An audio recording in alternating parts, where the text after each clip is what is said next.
6 a.m. on the dot. Happy Friday. Good morning, everybody. Welcome back to the Sorry Shoot Podcast. It's your boy ARP. This is how we are starting off today. The beautiful Friday. Right in, straight to it. I want to make sure that we are heavily motivated today. Look at this. $8.6 million mansion. Let's check it out. Okay, you ready?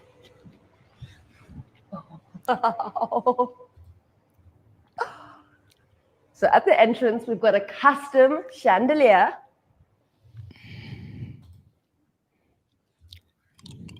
This is over $1 million collection of brick bears. We've got our grand piano.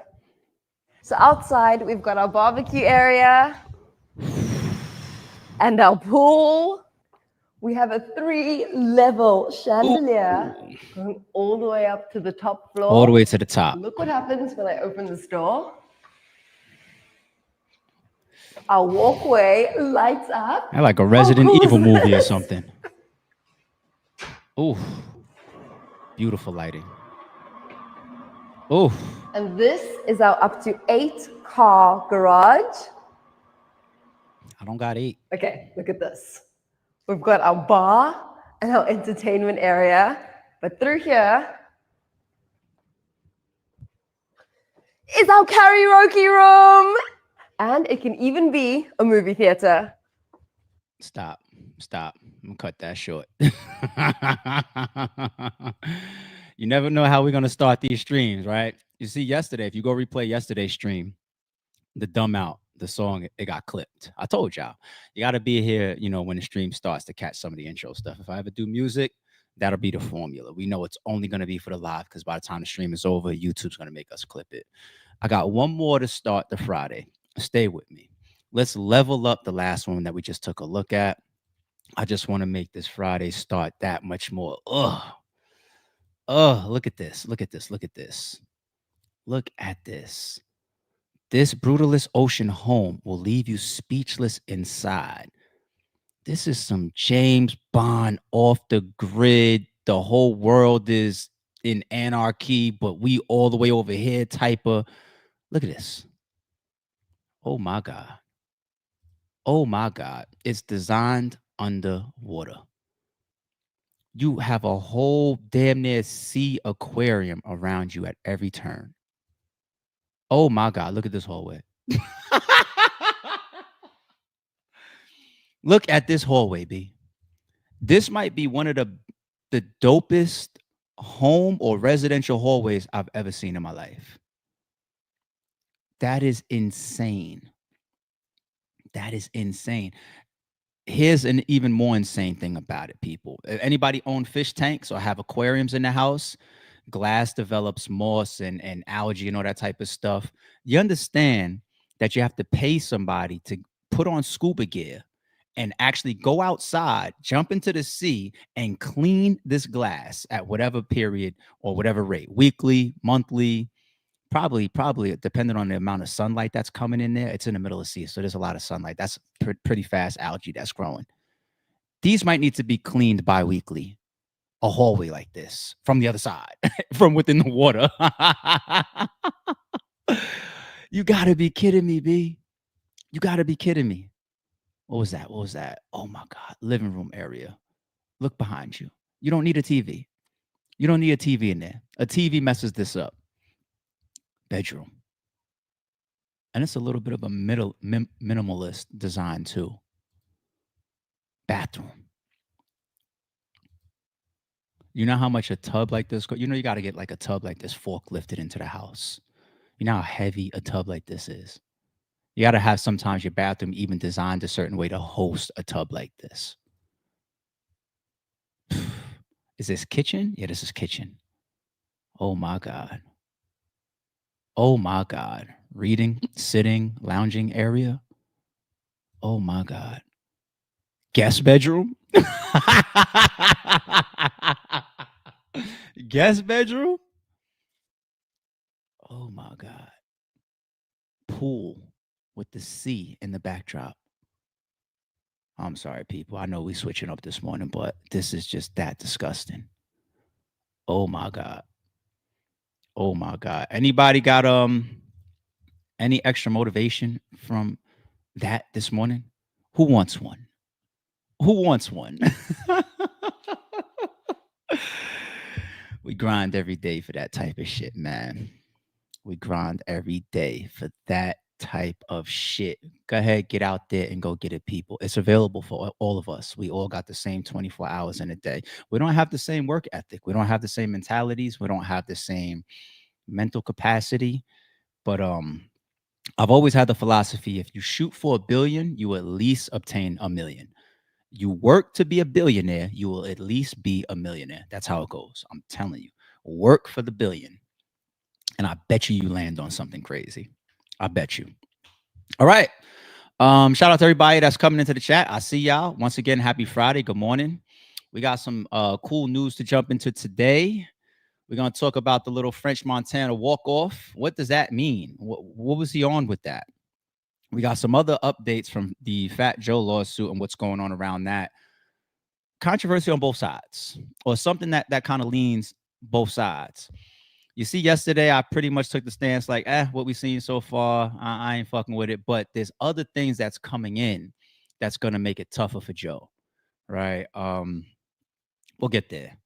The Diddy updates for the Diddy trial, closing statements and closing arguments from the prosecution yesterday. Remember, the closing arguments will be amongst some of the most important moments of the trial. Closing time, close out, leaving that last impression on the jury, summarizing things in a very impactful way to make people walk back into deliberation and say, I don't know, man, this is how I feel, or that's how I feel. All right. And then, of course, you see the St. Louis hat, right? You see the title. It's day 9. We got to go walk around on the island for a little bit. Then I got some cool stuff to close out with. I want to make a quick mention, too, before we jump into this news real quick, people. Shout out to all the members. Shout out to the entire chat. And shout out to our mods.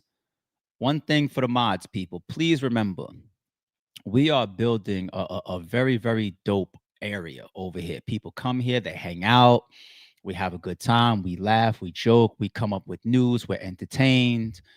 You know, we do all of that together. One thing that the moderators shouldn't be doing is inner fighting. It's same team. You know what I'm saying? Like, I don't want to look into our locker room and see 2 of our key players fighting. All right. So moderators, I'm not saying any names. It ain't no pointing no fingers. Who's to blame for whatever. We grown and we growing this thing brick by brick over here. Moderators, please. Whatever little issues that y'all have, let's put them down and let's continue to work and have a good time over here, right? There's really no other reason for us to be here but to have a good time. All right. So moderators, chill out, man. No fighting, no fussing. All right. Now, as far as any ops, that's what you should be shooting. Don't shoot at each other. Any ops come in the building, let them know we got plenty of guns at the door. All right. All right, let's jump into this. What are we going to do first? Let's go to Fat Joe first. All right, let me bring this one up.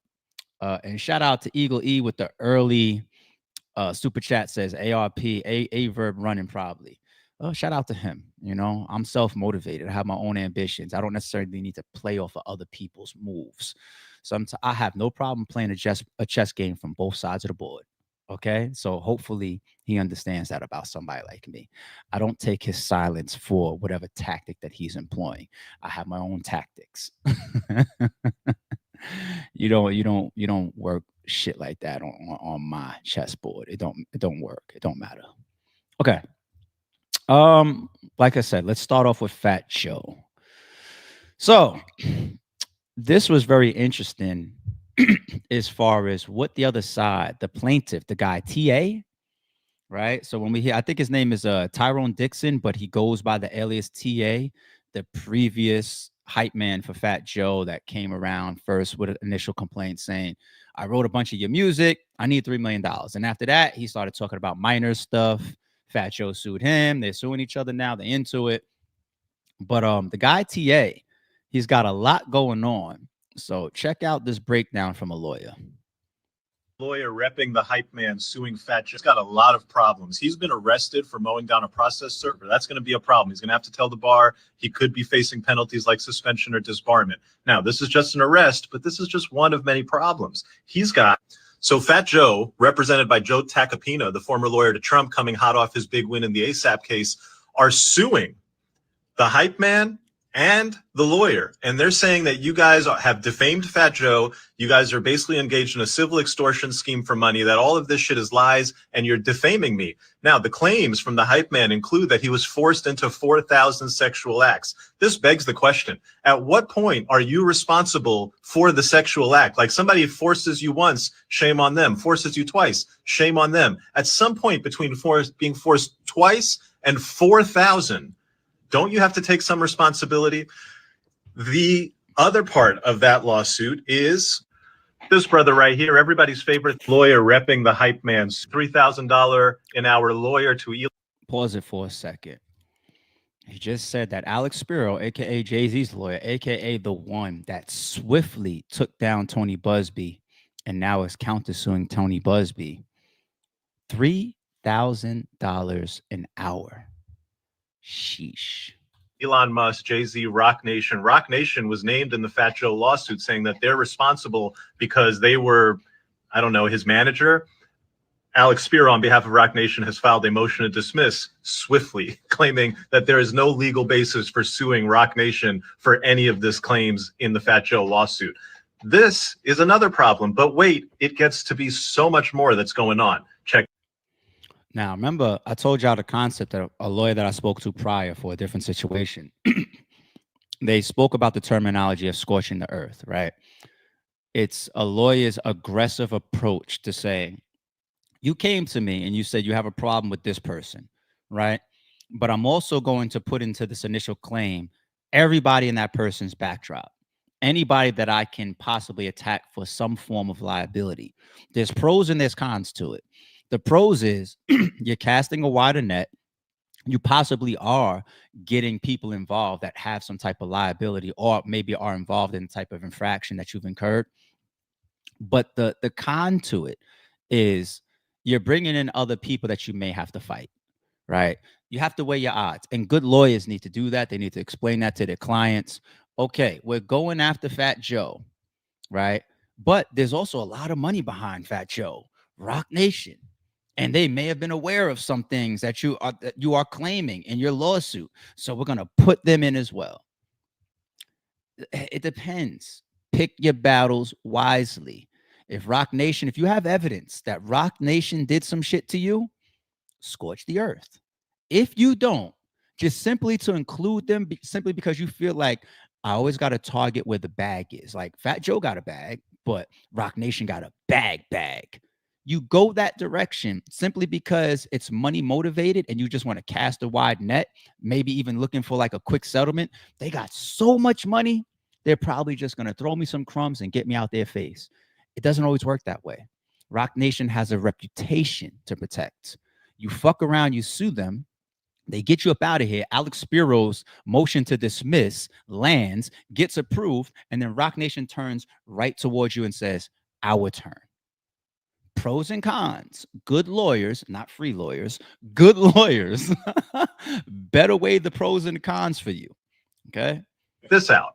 So as you guys may have heard, this lawyer also represents Little Rod in a civil lawsuit against Diddy. In that lawsuit, several claims against Diddy have been dropped. Several defendants have been dismissed, including Cuba Gooding Jr. and Justin Combs, for not being properly served. When the lawyer tried to get the judge to excuse that and let him properly serve them, the judge said, no, it's too late. They're being dismissed from this case. And then there's the Universal Music Group claims. Universal Music Group was dismissed and went after the lawyer for sanctions. Here are just some of what judges have said about this lawyer's conduct in courts. So you'll see right here, start $3,000 an hour lawyer, starting from therefore, while Blackburn may have acted incompetently at times. I mean, that's a rough thing to have somebody say. And then Judge Coate did observe that a reasonable inference from Blackburn's pattern of behavior is that he improperly files cases in federal court to garner media attention, embarrass defendants with salacious allegations, and pressure defendants to settle quickly. Yikes. It actually gets worse. Here, the judge has an entire section in his order dedicated as a warning to counsel. I mean, I could read it to you. In light of this, the court finds Blackburn's conduct regarding the motion to dismiss to be unsettling. Blackburn's filings are replete with inaccurate statements of law, conclusory accusations, and inappropriate ad hominem attacks on opposing counsel. Y'all, this man is a warrior. He's fighting the entire Diddy legal team, Joe Tacopina. He's fighting Alex Spiro. He's fighting federal judges. He's now been arrested by the NYPD. I mean, an absolute warrior. Lloyd starting from therefore, while Blackburn may have acted in. That's a lot. That's a lot to deal with at one time. You know what that kind of makes me remember? It's like Diddy, who was suing the parent company. What was it, Diageo, right? Who was the parent company over Ciroc. They were worth just as much as like UMG. I think we pulled up like almost $60 billion that they're worth. And he started that lawsuit, but then his situation started that he had to fight his RICO, and he dropped that. You got way bigger fish to fry. Trying to take on too much at one time could be a very big detriment, right? Obviously. Now, this guy, they got so much that they're in the midst of while still trying to take aim at Fat Joe. Good luck, you know. It all becomes things to pay attention to, and their lawyers are going to target that. And then here's another thing that you also got to worry about. You do have the concept out in the world of, you know, the enemies of my enemies are my friends type of shit, right? You never know if any of those entities get together, exchange documents, exchange information. It's no different than so many people that despise Aye Verb all of a sudden. I shouldn't say all of a sudden, but more frequently now are calling me, DMing me, tweeting me. You know, it's that like, oh, I don't like him and I see what's going on. Let me, you know what I'm saying? And Joe's lawyer has to pay attention to all the other stuff that doesn't involve him that's going on as well, because they could leverage that. Now, I told you that there's two coins to today's update, or two sides to the coin on today's update, right? Check this out now. So shout out to Checks and Balances as always. I saw this morning from y'all sending it to me. Choke No Joke, I think, got into some of the paperwork, right? Was this part of the initial claim? Let's check this out. Listen, that says something that, yo, my loyalty can't be questioned. Mr. P says, yo, that's something between you and Joe. That ain't got nothing to do with me and you. Percy, don't ever question my loyalty, brother. Please. Mr. P said, no, my thing to you is that this thing ain't going on, ain't nothing going on to do with. At the end of the day, that got to do with you and Joe. All right, let me pause. Choke No Joke. I got to be careful with him sometimes because I've seen him do some Jaguar right type shit before.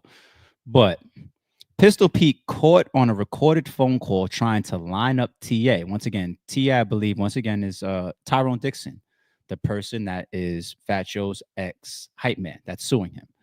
Terrence Dixon's civil RICO versus Fat Joe, Choke No Joke Live. Let's read the caption to this. And shout out to Hip Hop Is Real. Got this posted.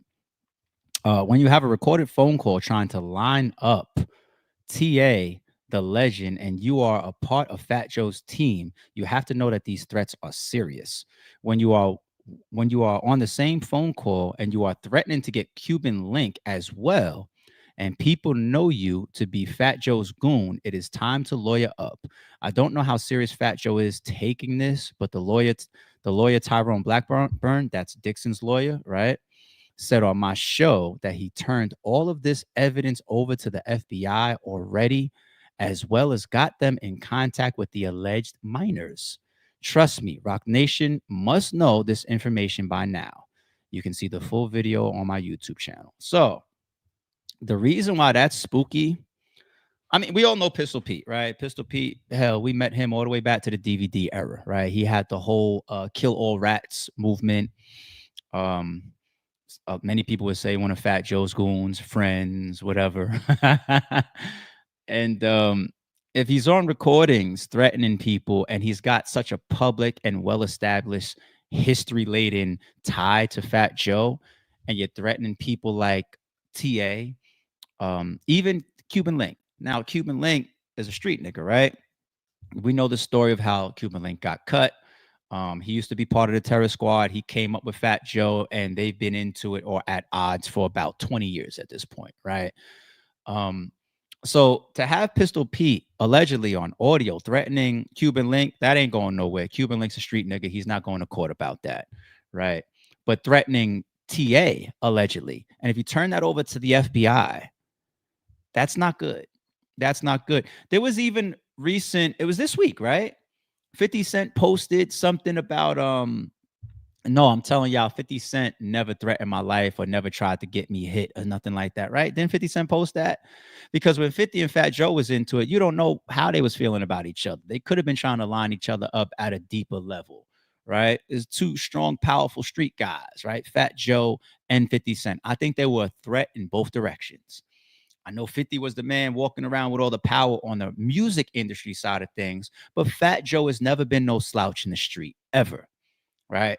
And I think something came out recently, and because Fat Joe's already got all this stuff going on with this lawsuit, and now 50 Cent and Fat Joe are friends, if you want to ask my opinion on that, I think 50 Cent was throwing him an alley-oop. Maybe he did hear about some street serious stuff back when they were into it.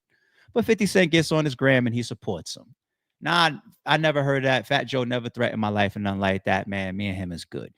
Threw him an alley-oop. No different than he just did with Tyler Perry. You got to pay attention. So if the FBI is in possession, the whole thing with the minors, we heard that already, that this person put the FBI in touch with the alleged victims, these little girls as well. I'm moving more into neutrality, that neutral gray area from yesterday, right? Because there's other elements that's coming in now, you know, street shit, victims, threats, alleged recordings, alleged victims already being put in touch with the FBI. This is getting messier. Still shout out to Joe, but checks and balances, it's time for us to do the paperwork. Okay. Because yesterday I was more on just like, I'm on this side of the gate. This look real money grabbish. And it still could be, but there's other elements that's coming in. And it's like, wait a minute, Joe, they're creating some problems for you that look serious. Checks and balances. Once again, it might be time for us to do the paperwork. It might be. Two sides of that coin for today's updates for Fat Joe. I'll leave it there for the rest of the day. Not good, though. Not good. All right. Let's jump to the Diddy updates. Once again, you're moving towards closing arguments, or actually prosecution did deliver their closing arguments yesterday. Critical time for Diddy. I saw reports coming out of the court that as he listened to the closing statements and arguments for the prosecutors, he looked sad. To have to sit there quiet and watch, because I don't know how long the closing argument was. Sometimes they can sit up there and talk for 20, 30, 40 minutes, right? But just to sit there and listen to somebody just describe who, what, nasty, criminal, thief, abuser, let's say for hypothetically 25 minutes. Nigga say he was in there looking sad. Like really? Really? You're just going to explain me to be this type of person? Yes, that's what the prosecution was going to do, right? Unfortunately for him. But here's some other updates. Let's start to jump through this. Diddy sued by man alleging he was sodomized and told, you're about to get that Diddy love. Another lawsuit in the midst of his RICO tying up, right? Now, Diddy catching these civil suits is nothing new. He may have had at least, well, no exaggeration, at least 40 during the case of his trial, civil suits going in. It might be like 40 people that probably, you know, were dismissed already. We don't know about things we never heard of. People that just dialed Tony Busby's 1-800 number. Probably at least 40 claims that went in. Minimum. I wouldn't be surprised. If somebody told me 100, I wouldn't be shocked, right? Everybody said, it's my turn, it's my turn, it's my turn, it's my turn. But here's another one. And this isn't more so about how we were looking at the ones when he first got arrested.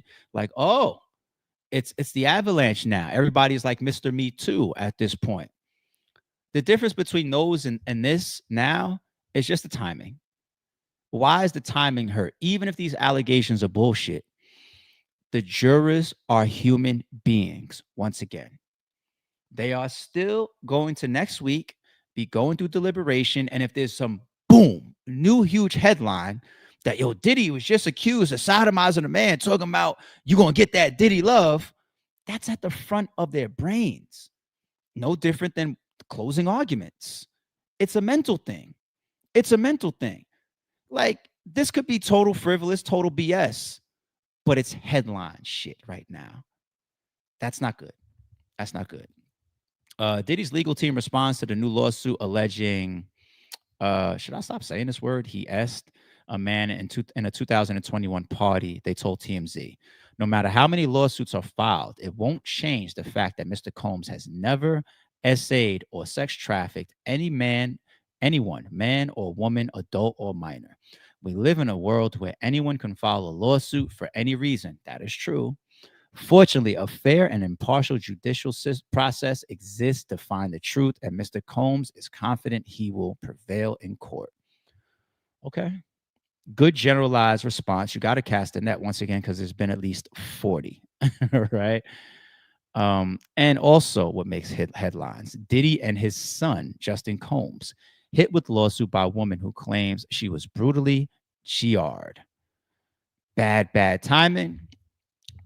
Everybody's already numb to accusations around Diddy, to the point where people are just like, I gotta believe some of this shit. It's too much. It's like, it's not even like where there's smoke, there's fire. It's like where there's fire, right? You know, but you tie in his son. And this ain't the first time one of his kids had accusations on them during this whole thing. Yeah, the other one, or was it the same one from the boat situation? But anyway, once again, for it to happen right now, very, very, very, very bad, because it makes you feel like the people around you are on the same type time. And what's he fighting? A RICO. Charge-wise, yes, he is a one-man RICO sitting by himself, but it's in people's minds that the assistants, the girlfriends, allegedly, the sons partake in the type of stuff that you do. It's not just you secretly moving through this freak-off world on your own, or like maybe a one or two girlfriends that you hover footage over their head to keep quiet. Everybody's in this organization, and to a degree, they are partaking. That's the criminal aspect, right? That's the mafia type of vibe, right? Like, y'all are all doing shit. You can't tell me that this mafia member, that mafia member, all 20 of these niggas right here in this room are guilty of racketeering and extortion. But then this guy right here, the underboss, oh no, he's clean. All y'all, right? There's no secrets here of what Diddy is doing, right? You can't hide 1,000 bottles of baby oil in your crib for so long. Somebody's gonna trip over the shit. Okay. Somebody in their crib sooner or later is gonna trip over this shit and then ask a question. People know some stuff, right? So once again, very, very, very bad headlines timing wise. Horrible headlines timing wise. Diddy Trial. Prosecutors dropped kidnapping, arson, and certain. So we went over that. The streamlining yesterday. All right, let's leave that alone. I hope I nailed that for y'all. Ooh, that flowed pretty good. I think those were some good points. Let's get to the closing argument stuff. Critical. No cameras, no audios allowed in court. So we need people coming out and explaining what somebody's closing arguments are about.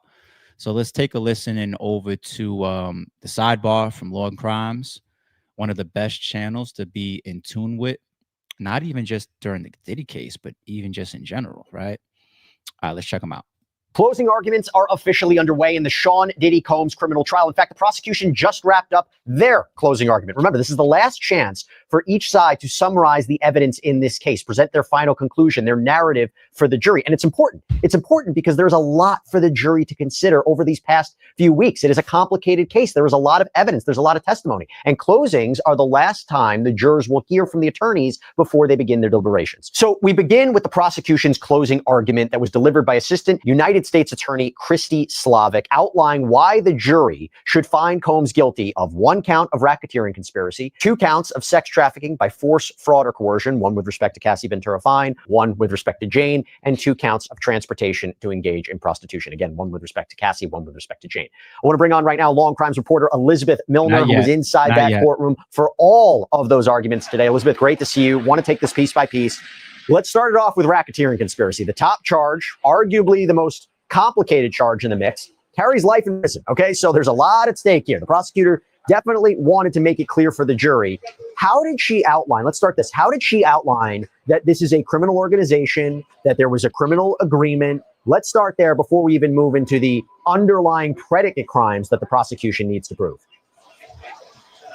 Yeah, so right off the bat, Christy Slavic is really talking about count one, of course, that being racketeering conspiracy, aka RICO. And just right off the bat, she's telling the jury, over the last several weeks, you learned about Sean Combs and then kidnapping an employee, first forced labor, arson, bribery, plus brutal crimes are at the heart of the case. She also said, across all of these comes the defendant using his power and violence to get what he wants, and that he doesn't take no for an answer. And so right off at the top of her closing argument, the jury has shown exhibit photos, one of March 2016 Intercontinental Hotel still image from that surveillance video where you can kind of see Cassie on the ground after she was initially physically assaulted by Sean Combs on that videotape. And then also the government talked about Sean Combs kicking, choking, and slapping Jane and forcing her into a freak-off, specifically pointing to the instance that happened in June of 2024. And so, the government was like, these instances are separated by 8 years, but they're kind of saying they're one and the same. But I think the most interesting part of just the beginning of the closing argument by the prosecution is that Christy Slavic is like, Sean Combs has a small army of personal staff. No one could stop him. He uses inner circle and money to cover up his crimes, and even referred to his assistants as foot soldiers and other things like that. So really kind of pointing out how the assistants, how those who were in Sean Combs' inner circle really kind of helped build this case of racketeering conspiracy against the defendant. Yeah, that he's the leader of this criminal organization, that the assistants, the security, they helped pull off the freak-offs. They knew it was wrong. They would go to people. They knew about the sex tapes. They got drugs for freak-offs. Christina Coram, she knew what was going on. D-Rock got ice for Cassie's black eye. So I get it, right? This idea that everybody was on the same page. Now, for the prosecution to win this charge, they have to prove at least two underlying predicate crimes, right? And you tell me what stood out the most. Was it forced labor? Was it kidnapping? Was it arson? Which, by the way, there was a whole back and forth yesterday. Oh, is arson and kidnapping still part of the case? Yes, it is. They may have They might have decided to not move forward with attempted arson or attempted kidnapping, but they're still moving forward with actual kidnapping and arson or conspiracy to commit these crimes. So, which of the underlying crimes really stood out to you today? I know the prosecution addressed all of them, but was it forced labor? Was it the drug offenses? Was it arson? Was it kidnapping? Was it bribery? Which were the ones that you think if the jury has to decide, oh, these are the two we're going to find him guilty of, or we think these are the predicate crimes for racketeering, this pattern of criminal activity? Which were some of the ones that stood out to you? Well, to your point, Jesse, the prosecution laying out again that the government only has to prove two of these acts, but as they're listing drug distribution, kidnapping, arson, bribery, sex trafficking, forced labor, witness tampering, interstate transportation for prostitution, you really could pick any of them because I feel like the government made very strong cases for all of them. But some of the ones that really kind of stood out to me, and I think for maybe a different way than maybe people think, was kind of drug distribution, because I think a lot of people, in terms of just the drugs and overall kind of components that go to it, that people think, Sean Combs had to be transporting, kilos and large quantities of drugs, but really the government was kind of laying out that delivering or passing on drugs kind of counted distribution. And so I think Christy Slavic made a pretty strong argument where she said a special ingredients that, talking about the drugs, were required for freak-offs. So each and every time she's kind of talking about the predicate act, she's talking about all the players involved. So in terms of drug distribution, she specifically talked about D-Rock, KK, and Fahim Muhammad. And so the two elements that kind of go with that is that the co-conspirators distributed the drugs, but also the second element being that the co-conspirator distributed the drugs knowingly. And so she listed all the drugs out because drugs was something that was very common throughout all the testimony that the witnesses had. So she talked about cocaine, meth, ketamine, oxycodone, Xanax, MDMA, GHB, 2C, and mushrooms as well. And so she said that the quantity is not relevant. It's not an element of this crime. And so she says, the jury has heard a number of names, including Guido, One Stop, Baby Girl, as some of the drug dealers that were used, but also just the money that kind of goes and is attached to just, the assistants reaching out to KK or Fahim Muhammad, talking about reimbursement for payments such as $450 of a balance for drugs or $780 to go towards the personal Gucci items. And as they talked about throughout a lot of witness testimony, the Gucci items normally refer to the drugs that were in a specific Gucci bag that Sean Combs always had on his person, or that the assistants were required to carry just near and around Sean Combs. But even in terms of just distributing the drugs to others, the prosecution named a number of people that it kind of falls under there, where it's including Cassie and Jane and Carrie Morgan and Bonna and Mia. And how Mia and Brendan Paul specifically were even made to kind of partake in this drug use. Mia testified that she kind of was given a different batch of all these different drugs, and it was kind of like a guessing game of which drug was which drug, and she had to take a line of it. Whereas Brendan Paul talked about the first time he did drugs outside of, marijuana was 2C with Sean Combs in order to kind of prove his loyalty. But I think another big thing, Jesse, was just the kidnapping aspect, because to your point, a lot of people are like, oh my God, there's no more kidnapping. Oh my God, there's no more arson. But the prosecution laid out 3 instances of kidnapping. One in January of 2009, when Cassie's face was stomped on and she was held at a hotel because Sean Combs got upset that she was talking to a producer, and Cassie drunkenly punched Sean Combs in the face, and then he physically assaulted her, and that Sean Combs forced her to stay in a hotel for a week, and that Bonds, the security guard, told her that she couldn't leave that hotel. And so the prosecution was like, Cassie didn't consent to staying at the London hotel during this particular alleged incident of kidnapping. Then there was another time where they brought it back to 2004 here in New York City with Capricorn Clark and the lie detector test after the jewelry went missing, and how people, that's what I mean by the letter of the law, and why my opinions at this point is that they're going to find him guilty.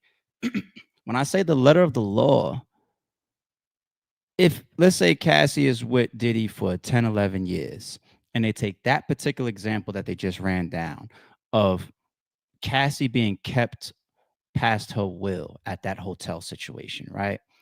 Kidnapping example, big kidnapping example that the prosecution even used in their closing statement, right? But then let's say for the next 4 years after that, Cassie is still vacationing with Diddy, fucking Diddy, doing freak offs with Diddy, doing birthday parties with Diddy. In a lot of people's minds, that negates when you try to tell me or convince me that, oh yeah, 4 years ago, that one instance, I wanted to leave and you didn't let me. It's like a lot of domestic situations where somebody might not let you leave. It happens both directions. Yeah, I mean, fellas, you ever be ready to walk out and shorty throw herself in front of the door? Where you going? No, sit down. We got to talk, whatever. Kidnapping example then? Like, if I get charged, like, and vice versa. Sit your ass down. You ain't going nowhere. We're gonna argue. We're gonna deal with this shit now. Who's this nigga in your fucking phone? Kidnapping? And then we continue to fuck on each other for the next 5 years, But the letter of the law, though, they don't key in on all the prosecution's not keying in. They're not going to sit up there and say in their closing statement, he kidnapped her in 2015, but everything was okay for the next 2 years. No, they're just going to talk about the kidnapping, air quotes, right? Defense needs to get up here and say, like, all right, you said that he kidnapped you in 2015. What about these text messages in 2019 saying, babe, where the fuck are you? You know what I'm saying? The letter of the law. If the jury gets back there and just says, technically, my jury instruction is to say, if I believe this crime was committed, right? He's going to get hung up on a lot of that type of stuff, I feel, especially with the sex trafficking. It's bugged out, but the government said a person restricted victims' movements by confining her to a place. And so the prosecution laid out that the man who administered the test said if she refused, she would be thrown into the East River. That was something that Capricorn Clark had even testified to. And then obviously the biggest instance was December of 2011 with the whole Kid Cudi kind of aspect where Capricorn Clark says that a gun was pointed at her face by Sean Combs. She was forced into this car and was driven over to Kid Cudi's home, all because Sean Combs was upset that he being Kid Cudi was seeing Cassie Ventura fine. But that Capricorn had even testified again that Sean Combs held a gun at her. She didn't want to go with him, and that all the players involved with that particular instance of alleged kidnapping was Capricorn Clark, Rue was a security guard, Sean Combs, how they drove over to Kid Cudi's home, and Capricorn Clark didn't consent. Now, obviously, Jesse, there's a number of other interesting points where you talk about bribery and other things too that are very interesting, but those to me are the ones that definitely stood out the most. Yeah, bribery. Eddie Garcia, the hotel security guard, who was allegedly paid $100,000 that he split with others to hand over the videotape of Sean Combs reportedly beating Cassie. I thought that was a significant point. Forced labor, the idea of Mia, this personal assistant, being allegedly sexually assaulted by Sean Combs, but also the idea of the two main alleged victims in this case, Jane and Cassie, they were forced to perform sex acts, right? This forced labor concept. So let's talk about Jane and let's talk about Cassie. Let's take it piece by piece. They each make up, as I said, individual sex trafficking counts and individual counts of transportation to engage in prostitution. But when we talk about sex trafficking by force, fraud, or coercion, let's talk about Jane. What did the prosecutor say today in closing arguments to say? Sidebar. I still think it's hilarious that they painted the picture without her face and everything, but that is her style. I don't remember the last time I seen her with her hair that's not on the right side, covering the right side of her face. It's like, are we still not calling this 50 cents BM at this point? Allegedly. That Jane is a victim of sex trafficking by force, fraud, or coercion.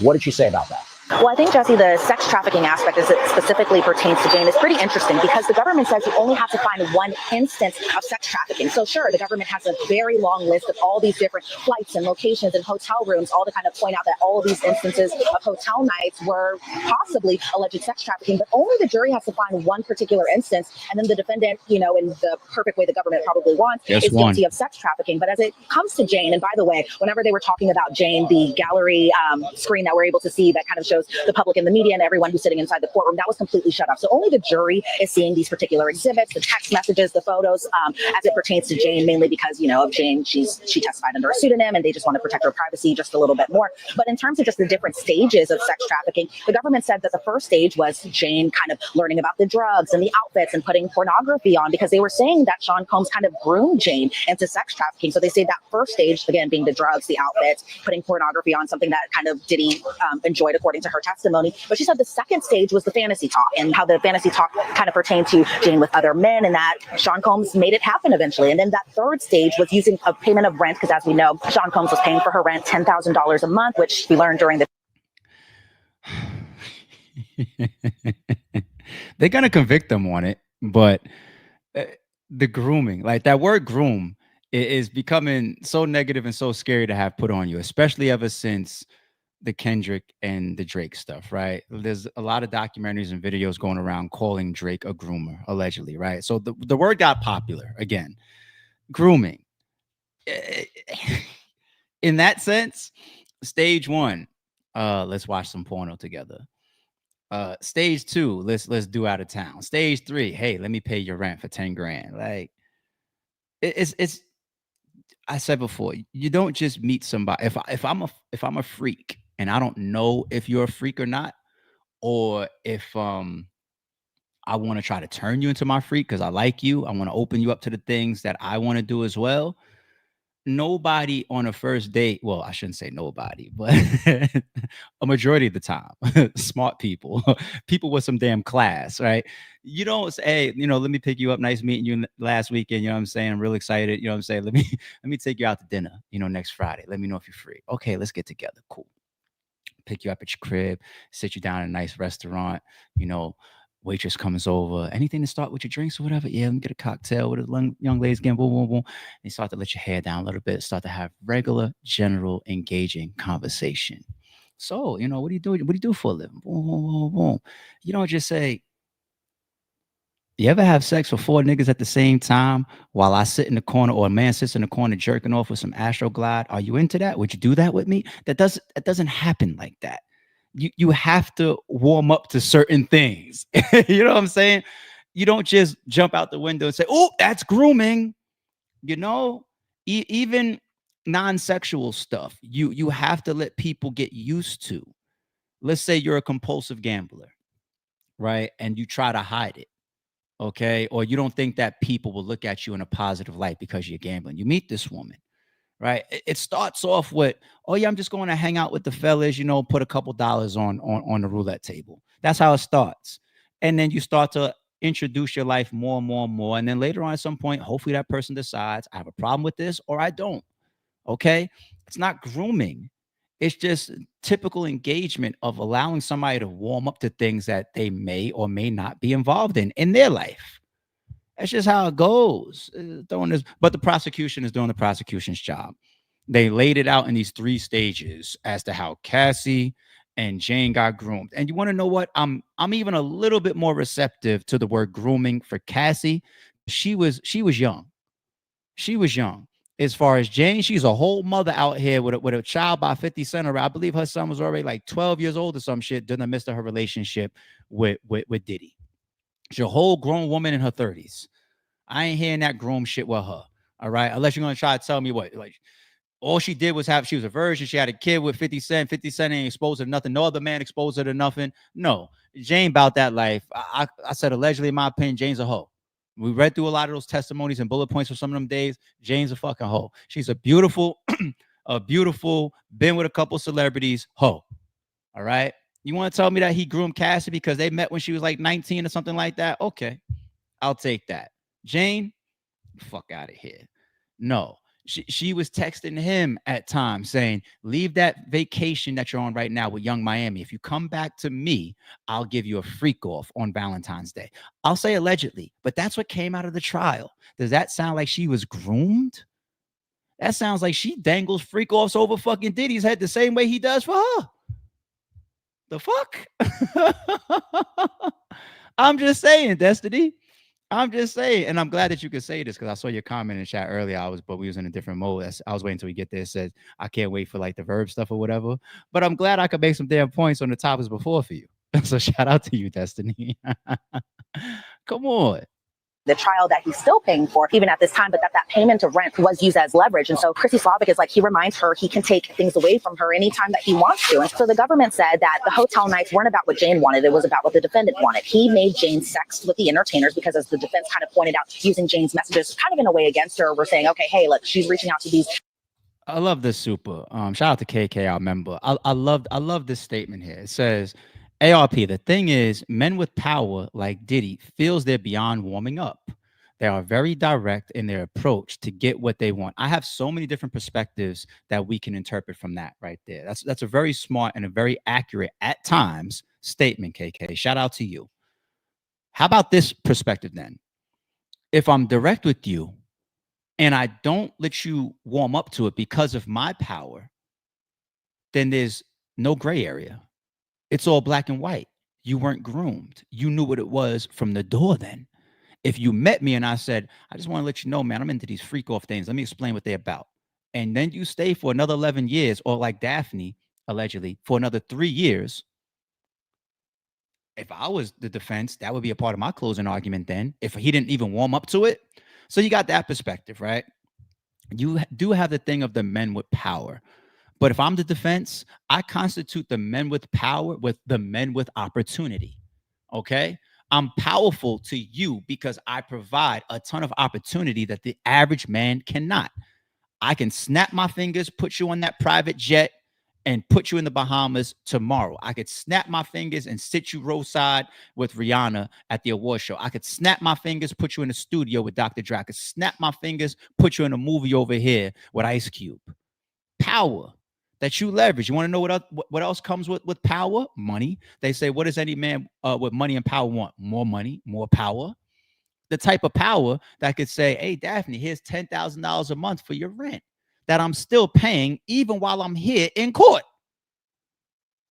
So how are you going to present the power? You're going to present it with the negative, the positive. You know what I say? It's always the good with the bad. That's why I love the word consent, what the defense was going after for a narrative. Consent. Yes, he was a piece of shit person. Yes, he was a bad boyfriend. Yes, he might have hit on you. Yeah, he turned you out and had you fucking on all these other escorts and whatnot. But what did you gain? What did you stay for? Why'd you say yes? Why'd you offer freak offs? Why'd you say, baby, I miss you? Let's do the FOs. Abbreviating freak offs and shit in your text messages. Hey, I want to do one for your Valentine's Day. Come back to me. Can I get some money? Can I get that Gucci bag? Send me some money for my birthday. $15,000 for your birthday dinner with you and your girls. Lavish vacations, record deals. Even Dawn Rashad. When they fucked her over on that stand, they beat the shit out of Dawn Rashad from Danny DeCane, right? Right? They got to a point where the defense cross-examined her and they said, Diddy was a monster during this first time of your stint around him, right? And your record deal? Yes. And then you guys separated for X amount of time. Let's say a year or two, right? Yes. This record right here, this text message with the email right here shows that you came back to him saying, hey, man, I'm trying to get back up with you, man. How you been? Hey, big head. Can we work again? Why did you come back? The good with the bad. I'm just saying, we got to open up all those different perspectives if we're going to just say man with power. There are a lot of people that use their attractiveness, their money. Look at how many skits are on Instagram. I'm sorry for the rant, but fuck it. I'm giving you your Friday super's worth. Look at all the clips on Instagram I know they're all staged, obviously, because they're all microphoned up and everything. It's a skit, but they do a lot of views. The guy that approaches the girl on the street, hey, what's up, shorty? How you doing? Where you going? Can I offer you a ride? Can I talk to you? Can I holler at you? No, I'm good. I'm busy. I got a man. I don't want to talk to you. And he's like, have a nice day. And he walks back to the luxury foreign car. And then all of a sudden she turns back around and goes, hey, this your car? This how you riding? Hey. And then she gets in the car with him and all that type of shit. That's to be still considered power. Okay? The car. The car had the power to make her not even look him in his eyes while he was sitting there trying to holler at her. The car was the power to make her turn around, jump back, tap on his window and say, hey, can I ride with you? Could be a car, could be a necklace, could be a pair of heels. It just depends on the woman's threshold. What is the woman's threshold? To allow what this man has or what he can give or what he can show to be power. Let's open up the word power. Okay. Shout out to KK though, man. That was a great super. Escorts or these entertainers all on her own, but the government is saying that Sean Combs made Jane kind of sex with these entertainers and that Jane wanted the escorts to wear condoms. However, Sean Combs didn't want them to wear condoms and that he would be dismissive and condescending whenever she kind of was vocal about wanting these escorts to wear protection. The government also saying throughout those months, the defendant continued to dangle different carrots in her face, such as gifts, such as trips, such as shopping. And then we heard an audio message from Sean Combs to Jane where he says, I'm not going to play these games with you. You'll just have silence. We can have spats, but you need to get on your job. And the government's kind of pointing out that get on your job was her doing these hotel nights. But in terms of Jane kind of voicing her opinion about not wanting to do the hotel nights, because if you go back to her testimony at the beginning, she thought initially that it was going to be a one-time thing, that at first it was exciting and taboo, and she just wanted to pretty much please her partner. But then towards the end, she was kind of voicing that she felt like these hotel nights were all that she was used for, and that she said she was saying these things about voicing her opinions, that she was saying it for months, even prior to Cassie's lawsuit, where the jury was able to see some messages from Jane to Sean Combs where she says, I feel like I'm reading my own sexual trauma. On 2 of my birthdays, you forced me to perform with with entertainers. Then the jury was able to hear, these audio recordings, some that we've already heard before, where Jane is saying, I want you to know. And then Sean Combs kind of cuts her off and he says, are you recording me? What are you talking about? Kind of showing these different instances where it turns out she was being recorded, but that Sean Combs in a way was kind of playing it like, oh, maybe he's manipulating her because he's implying that she's recording him when truly she was the one that was being recorded on. And so then they kind of talked about after Cassie's lawsuit where Jane's relationship with Sean Combs changed. She stopped seeing him for months, but the government points out that Sean Combs told Jane to charge him. They kind of imply that it was to buy her silence because Jane had asked for about $100,000 per year that they were together for her loss of money and her time, plus what she had to endure for these hotel nights, and kind of pointing out that charging was significantly less than what Cassie ended up getting in her settlement with Sean Combs after she filed her lawsuit. But in terms of just threats that were made too, the government point out that Sean Combs threatened to release her sex tapes to her child's father, and that the government says that Jane reached out to Christina Quorum about the threats, and that she again didn't speak with him for about 2 months after he had threatened to release these sexually explicit videos and photos of her to her child's father, and that they ended up reconnecting around her birthday, which is in February of 2024, because Sean Combs says that they would spend wholesome time together. Lo and behold, that an escort was being contacted by Sean Combs so that way they could do another hotel night. So those were just some of the instances of sex trafficking by Jane. But in terms of just all these different instances of specific sex trafficking, they point to the sobriety party of October of 2023, where Jane wanted to do a hotel night without drugs, and then she ended up throwing up in between escort number 2 and escort number 3. They also point to the June 18th, 2024 incident that happened at Jane's house where she was physically assaulted. And then at the end of it, when she said she was forced to do a hotel night even after being assaulted, Sean Combs said something to her saying, is this coercion? And I think the government was really kind of pointing out that coercion was the specific word that Sean Combs used. And so those were just some of the instances of alleged sex trafficking as it pertains to Jane. Yeah. And that goes to knowledge. That goes to the knowledge component, because the defense is going to say, how was he supposed to know they didn't really want this? Well, if the jury believes that he said that to her, that's significant. And I have to tell you, I think the highlight from this day was the prosecution saying that consenting once or consenting several times doesn't mean that either a Jane or a Cassie consented every time.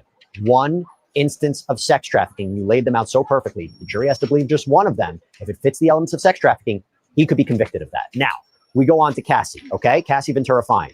Why, according to Prosecutor Slavic, is she a victim of sex trafficking? Yeah, well, right off the top, when it came to count 2, and that again pertaining to Cassie, the prosecution said, before there was Jane, because they talked about all the points related to Jane, they talked about Cassie afterwards. So she had said before there was Jane, there was Cassie. And so they were really kind of laying out the roadmap of how this sex trafficking pretty much came to be, where it started with early points of their relationship. Then it went into the abuse. Then it went into the freak offs. Then it went into the end of their relationship. So at the beginning stages of their relationship, Cassie is around 19 years old. She signs a bad boy. And so the government's kind of pointing out, not only is she dating a significantly older man, but also that this man also happens to be her boss. And so the government was also talking about just the abuse she endured. And I think that's something that they may have on their side, where they have photos, they have video evidence, i.e. the surveillance video from the Intercontinental Hotel, that kind of possibly may work in the government's favor, especially as it pertains to Cassie. And so the government said the defense doesn't deny the abuse, that the defendant just wants to pretty much call it domestic violence. And that's something that a lot of people, even on social media, are saying. They're like, this isn't sex trafficking, this is a domestic violence case. He should have been charged with domestic violence. But according to the government and the way they were laying it out, they're kind of saying, there's a lot of different examples when it comes to sex trafficking and Cassie. And they really kind of talked about the amount of violence examples, really pointing out that the ones they listed in their closing argument were just one of many. So they point to the 2007 incident that happened after a dinner, 2010 after a Princess party, or at Princess Party, where Princess Security even had to intervene. They talked about 2011, where Sean Combs attacked Cassie after he found out she was sleeping with Kid Cudi. 2013, when Sean Combs attacked Cassie in her apartment when Cassie was with Mia and Deontay. 2013, again, that same year, where Sean Combs assaulted Cassie in Jamaica because she was taking too long in the bathroom. 2015, where Sean Combs beat up Cassie at a Las Vegas party, and D-Rock actually ended up crying after seeing Cassie's injuries. And then, of course, the 2016 incident that happened at the Intercontinental Hotel. But the government also pointing out that Sean Combs attacked Cassie's friends too, like Deontay Nash and Vanna and Mia and even Carrie Morgan, all of which had testified to when they were called to testify in this specific trial. But in terms of just kind of using even Dr. Dawn Hughes' testimony to kind of help paint the picture a little bit more in these summations, the question always is, why didn't she leave? And so the government points to Dr. Hughes' testimony about Sean Combs' inner circle kind of helping preventing Cassie from leaving at times. They point to Christina Coram and Ruben and Roger Bonds and even D-Rock, where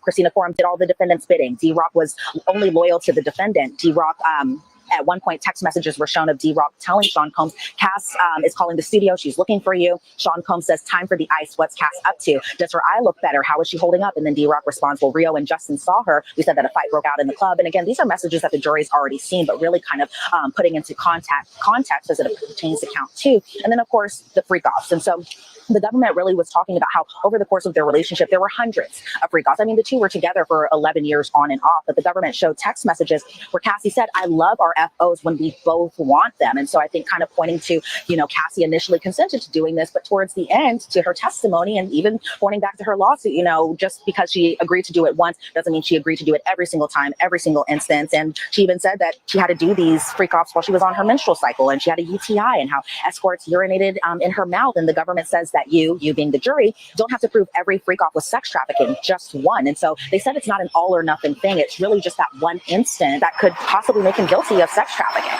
And I will tell you, I thought it was brilliant for the prosecution to sprinkle in the testimony of Dr. Dawn Hughes to explain what sometimes would look like inconsistent behavior of a victim, to explain why this happens. And so to keep bringing her up at certain critical times as they talk about Cassie, very, very important. Now I want to move on to the final charges. So we got transportation to engage in prostitution, which I had said feels like the most straightforward charge.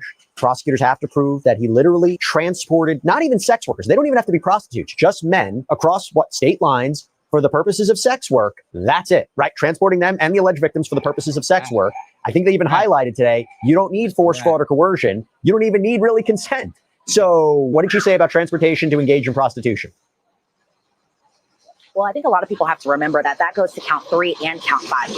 Count 3, again, going to Cassie, and then count 5 going to Jane. So he's charged 2 different ways with this. And then it also kind of falls under count 1 with RICO conspiracy too. But in terms of count 3 related to Cassie, the government says that the defendant told Cassie to book travel for these escorts and that these escorts would travel to places like Ibiza, as an example, or New York City. And so they kind of brought back that flight summary chart again, something that I think kind of works in their favor because the jury can take this back when they go to deliberations and really see everything kind of laid out in a way like a roadmap. And so they point to one specific instance starting in August of 2009, August 26th of that year, where Sean Combs coordinated with Jules being the escort that Cassie and Sean Combs used often during their freak offs, but I think also notably, he was the escort that was inside that hotel room during the March 2016 incident at the Intercontinental Hotel. But in terms of just transportation to engage in prostitution, they brought up flight records, including a $419 flight to get Jules over to New York City from Los Angeles, also a $220 limo service that was also paid for by Sean Combs, and that Sean Combs even texted Jules that he'll tip him more more if he can make it out to New York City, because again, he's traveling from LA. So there's that transportation right there. And then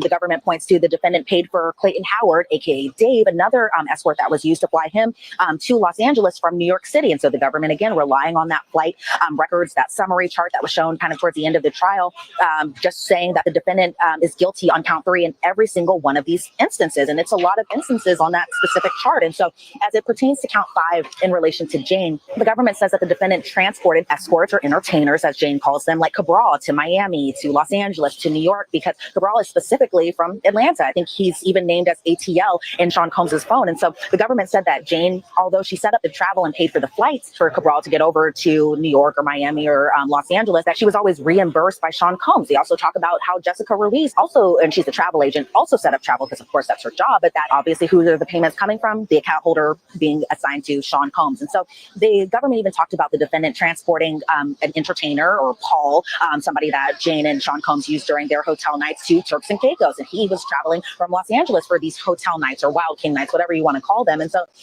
the government said the defendant directed Jane to have hotel nights with 3 escorts, that Reggie, an escort or entertainer, whatever we want to call them, that he flew out from Vegas to Los Angeles. And so the government showed text messages from Sean Combs to Bridget, who runs Cowboys for Angels. No longer Garrett, it's now Bridget who's the contact for that, according to these messages, where Sean Combs says, LOL, damn, we don't want to have a tired situation, feel me. And Bridget says, Reggie is never tired. So again, transporting Reggie over from Vegas to Los Angeles, I think it's probably one of the strongest charges that the government has, in their holster here. But of course, the way the government was laying out these closing arguments, they really kind of, if I was somebody who didn't know this case at all and I was coming in for the first time listening to these closing arguments, I feel like the government has a really strong case on all counts, not just counts 3 and 5, but on all counts. But we'll see what happens when the defense starts their closing arguments, which should be possibly fireworks. We'll wait and see. But really quickly, Jesse, I kind of want to talk about just the demeanor of these closing arguments. Sure. That they were very methodical. They were very a little monotone.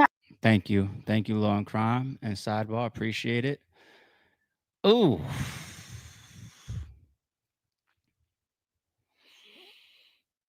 The requirement of like just one. It's very, very just black and white. Where'd you travel from? Where'd you travel to? Who'd you link up with? What did you do while you were there? Did you receive payment for it? All those boxes get checked. That's a guilty.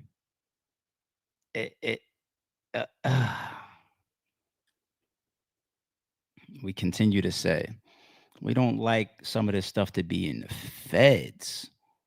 We do believe he's a piece of shit. We do believe that he's guilty of a bunch of stuff, but it's a little bit as to what they're doing him for or over with as it pertains to the consent and the type of stuff that is very common in the world. Just because some common in the world don't make it right. Don't get me wrong, but he's about to get this guilty verdict. Now, defense goes last, and I'm pretty sure when we get a video like this or a breakdown of what happens in that court to see what the defense's closing argument and statements was, I'm pretty sure they're going to make some extremely good points. I'm sitting here saying, put Teenie up there.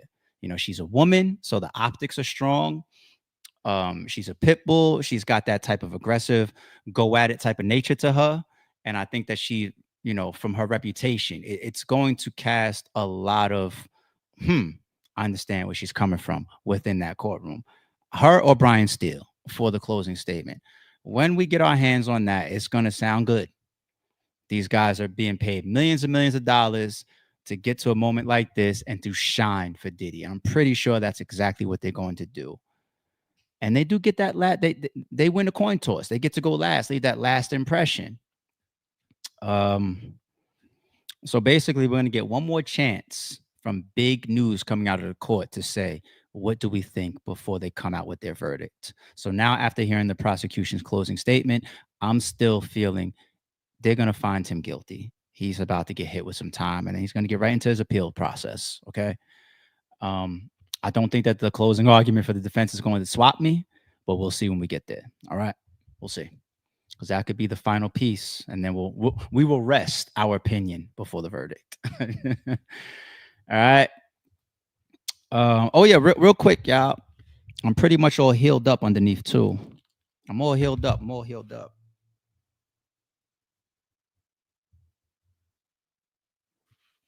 I'm pretty much all healed up at this point. So no more No more greasy bastration for me. No more plastic. You know what I'm saying? Both sides nice and healed up. That's one thing that the tattoo artist he told me about. He said people say that the head area heals up very, very, very fast. And I could tell with all the ink that I have on my whole body, I could definitely attest to like, yo, my head healed up mad quick. You know what I'm saying? So shout out to the tat. I appreciate y'all. Me said that's wild. Thank you for all the fires. That's hard. Thank you for all the fires. Thank you for the loves and the fires. I appreciate y'all. Yeah, I'm pretty much all healed up. Okay. I don't remember which stream it was. For anybody that's into ink and tattoos, though, towards the end of one of our streams, like it was like within like the last 2.5 weeks, we got to the end, and I did like a whole 30-minute talking about the worst pain zones, my story about getting a head tattoo, my whole breakdown about should you use numbing cream, all that type of stuff. That was a cool little stream for my ink heads. So check that out. It's on the channel, people. All right, let's get to it. Let's get to the island now. Aye Verb day 9. Desperate times call for desperate measures. Right? I'm pretty sure some of y'all can understand the direction when you see a title like that. Jay says, "Are you getting your entire head with roll?" No, I'm going to do the back, and then I'm going to be done. I'm gonna do some shit that kind of comes from right above the tattoo that's back here. That Scarface shit I got, right? That I explained to y'all. It's not Scarface for anybody that missed that stream. But it's gonna start like right above that, and it's gonna come up from the back of my neck, like kind of behind my ears and up the back of my head a little bit. I got most of it pictured out in my mind. I'm not rushing though, but I'm gonna get that done ASAP. All right, but back to the island. Desperate times call for desperate measures. Very cliche saying. I think we all know what we interpret when we see something like that. Desperate times. It'll make people do things that's out of their norms, out of our norms. John Q, right? Desperate times, man. You locked the doors to that hospital, man. You had to save his son. People will be out on their ass and start robbing banks. They'll start ripping people off. They'll start stealing. Some people, their mental health drops and that S word comes in. I got to be careful with that on YouTube. You know, some of it I definitely sympathize with, man. I've seen people fall on tough times. I've had tough times before. Like I know it is. If I say living check to check, somebody's gonna be like, that's not really tough times. Like, but I know what it felt like when I was like really like fuck, like looking for that next dollar, that next check, and things was hitting. It was like early in my career. It's getting the ball rolling, and I had some times that I was going through that just was very uncomfortable while I was keeping up. You know, this whole I'm still dress fly. You know what I'm saying? I'm still okay. You get into certain spots where it's tough. It's tough.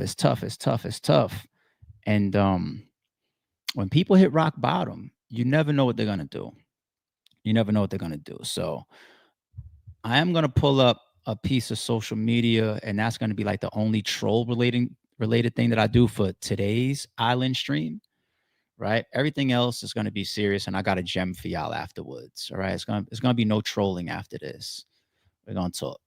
All right, so let's bring this one up. This just goes back to more examples of where there's smoke, there's fire. But in Verb's case, where there's fire, there's fire. We already know, right? You just cleaned up at the event. Oh my God! Here, take it. Bang the gavel on your damn self.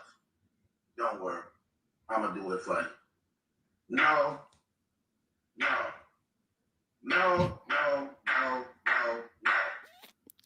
man, get out of here with that trash, man. You took advantage of that brother too, man. Why would you do that, ARP? $40 when you know you already getting him at a rummage sale price. You got him on. I'm going to make the change for myself.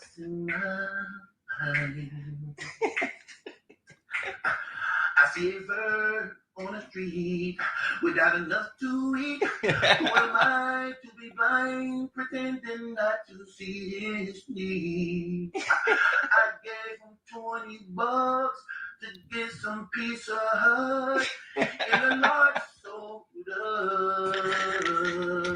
I saw him floating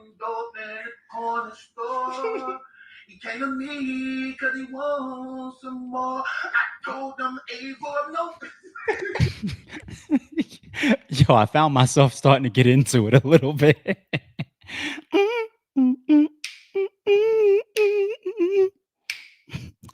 I'm asking you to make a change.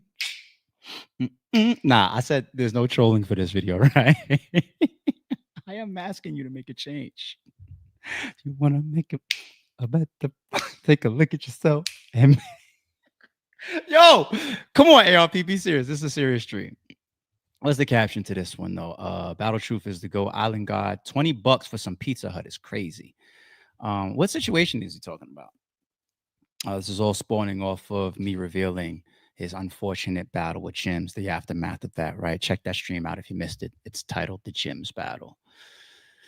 All right. I want to get into the desperate times and desperate measures thing specifically now. The man has a very, very serious trend that we're paying attention to. And I think people around him, whether you're close to him, whether you hang around him, whether you're friends with him, whether you do business with him, you have to pay attention to desperate people because they become dangerous, okay?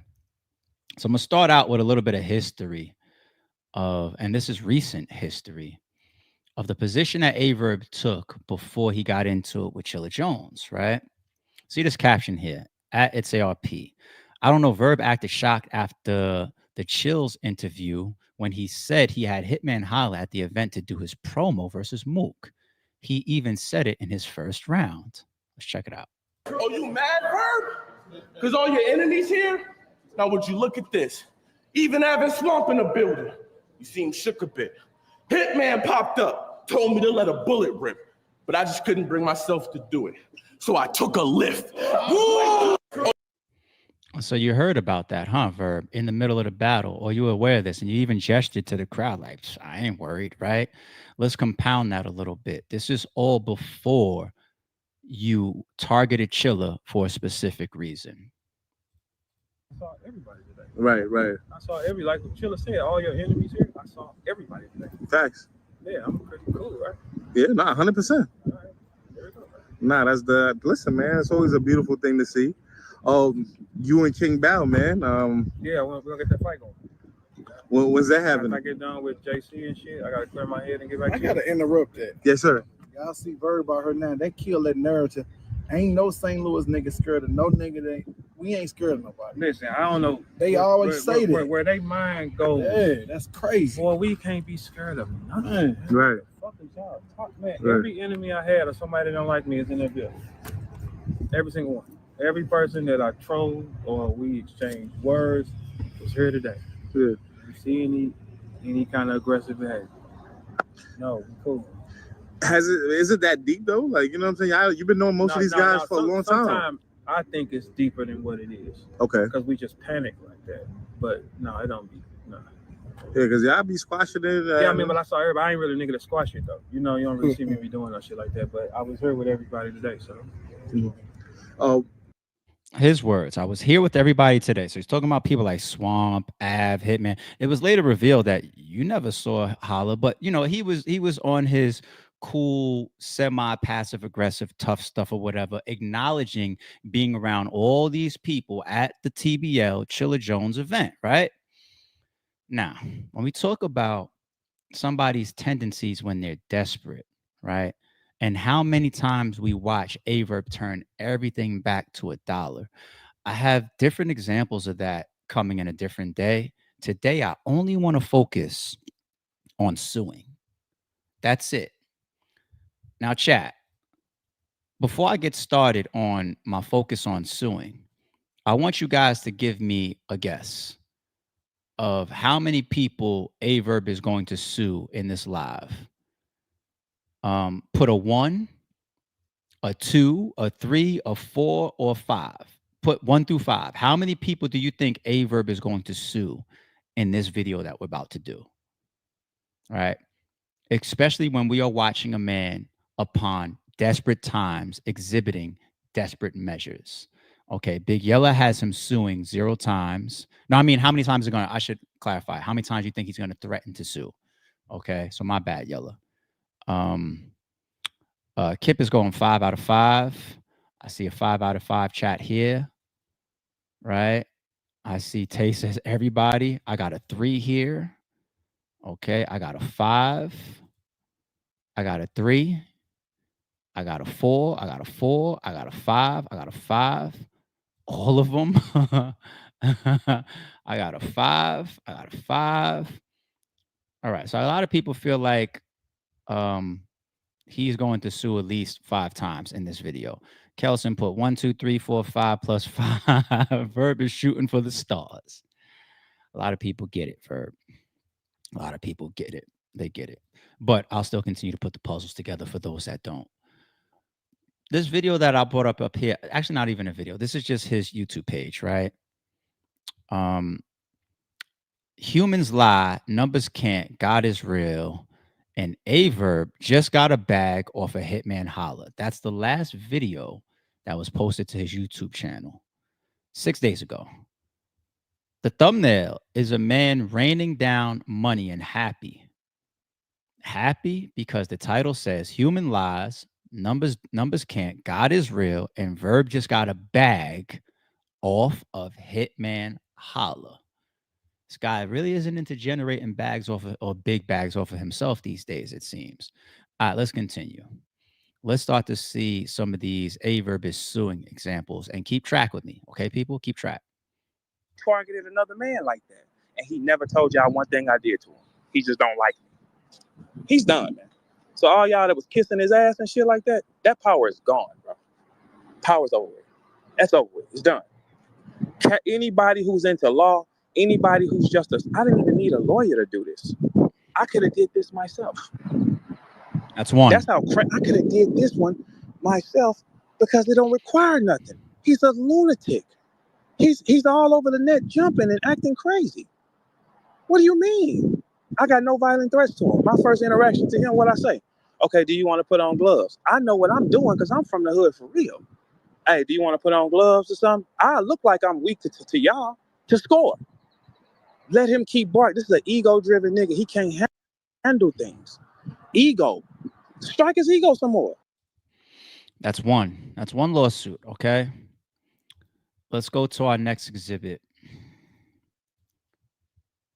It's like literally in the middle of watching Verb Space that Polo put up about him suing. Yes, for sure. And Polo, you in the mix too, because you don't even know how this works. That's 2. Polo, you in the mix too. That's 2. You in the mix too, though. I'm not playing with none of you punks. I'm not playing with none of y'all. We're not joking. That's over with. Okay. Chilla, you're about to get sued. Now, Chilla, pay attention to what. That's 3. We're at 3, people. Keep count. I'm about to say to you. Number 1, first thing you did wrong, and I'm telling you, you in the middle with something that you shouldn't be. Now, this is what is going to happen with you. First thing, you book me. Second thing, Hitman Holla shows up in the middle of the event. You didn't tell me anything about that. And previously, this guy, let me know if y'all can hear me. Can y'all hear me? Let me know, can y'all hear me? Good. Because I'm about to show you how easy this is. Anybody play with me, you're losing something. That's it. Look. Check this out, bro. Chilla Jones, you are about to get sued for sure. Check this out, though, Chilla. Chilla, you booked me for an event. Out of nowhere, without me knowing, you brought a guy that previously have threatened my life to the event. He did not rap. I did. When I got to the event, you changed the time of me going on stage 3 times. I was not the main event of that card. You made me go last. Chilla, your final mistake. You just went on 3 Letterman. Thanks to 3 Letterman, I got you. You went on 3 Letterman and you said you took precautions to get Hitman in the building and out the building? Why would you take precautions to get him in the building and out the building, but you did not take precautions to get the act that actually wrapped in the building? So he went through his 3 reasons, right? We're still at 3. We're only at 3. You see the title, Desperate Times Call for Desperate Measures. I continue to stand on frivolous money grab lawsuits are for the scum, bottom dwelling cowards of the earth. His lawsuit foundation for the Chilla example that he just said is that he was booked to rap. Holla was actually booked to promote at this event. So you both were booked. And actually, he paid Holla more to be at this event than he paid you to be at this event. That's a fact. Because the deposit that he got to battle Murder Mook and show up and promote for this obligation is more than your full battle price, right? So he was booked as well, right? Then he moves on to saying, you talked about moving him in and moving him out the venue, right? Whether that was to make sure that he didn't meet up with you, or even if that was for Hitman safety, because technically, if I have to scale who's more of a priority to me based on business, it's Holla. It's not you. It's not the guy that's getting paid 10 grand. It's the guy that's getting paid $250,000. Okay? To be honest, all right? These are the details that Aye Verb sat here on his channel and gave as to why he is suing Chilla Jones. And we started off this segment showing how tough and how cool he was, talking about everybody that I have a problem with was in that building. I seen everybody. You know what I'm saying? Ain't about right. This is desperation. These are the type of lawsuits that people walk into the courtrooms with. Disgusting. That's your foundation. That's your foundation. If this does not scream desperation, I will be sending you another Cash App before the stream is over. If this does not scream desperation, we're at 3. 3 people so far getting sued. Let's see if we're gonna pass 3, if we're gonna land on 5, like most people guessed. Let's see where we end up. Any of y'all that used to be around Holla, y'all be around from the city. You think it's impossible to think it's okay. It don't matter what y'all think because you got to pay it anyway. But for you to completely defy a contract and say, I'm not going to pay you, Nick. I'm not going to pay you. And think it's okay. It's insanity. You're going to lose way more in the long run. I'm prepared for it. Like, yeah, let's get it. But then when you go through these systems and then the court decides, hey, this is way too much y'all done did to do, give him all this. Give him all of this.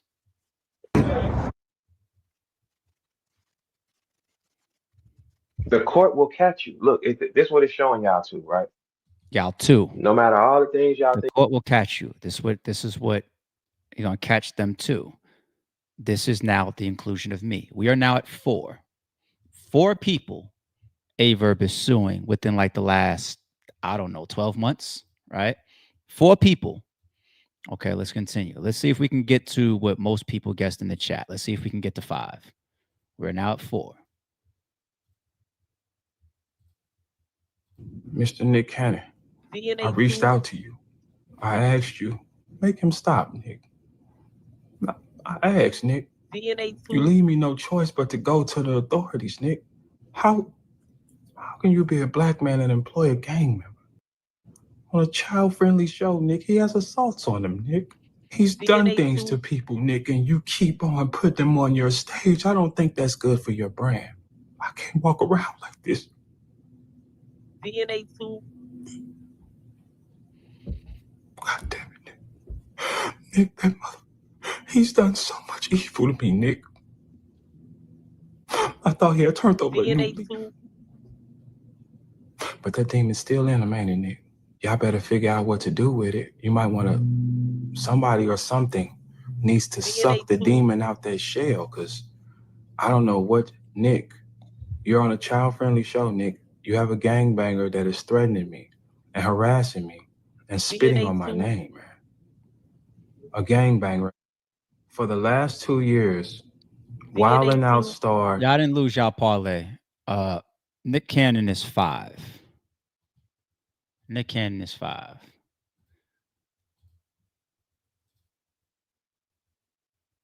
Who thinks I was going to leave it at 5? Because I said go ahead and vote 1 through 5.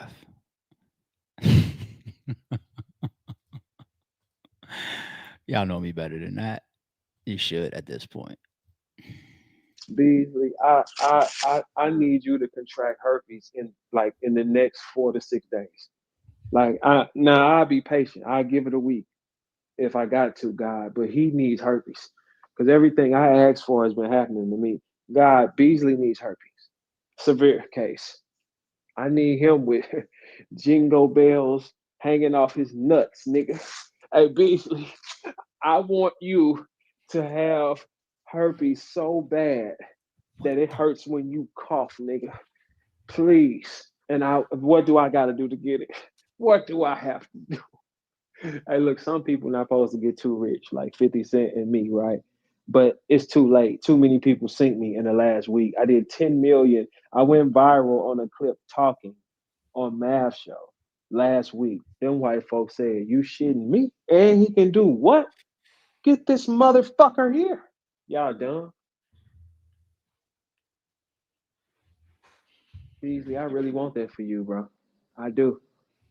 I do, Beasley. I don't wish no death or harm to you, but I want you to have an extreme case of herpes. I would love that. That would make me happy. For sure. That would make me happy. Guaranteed that will just give me a joy that you've never seen.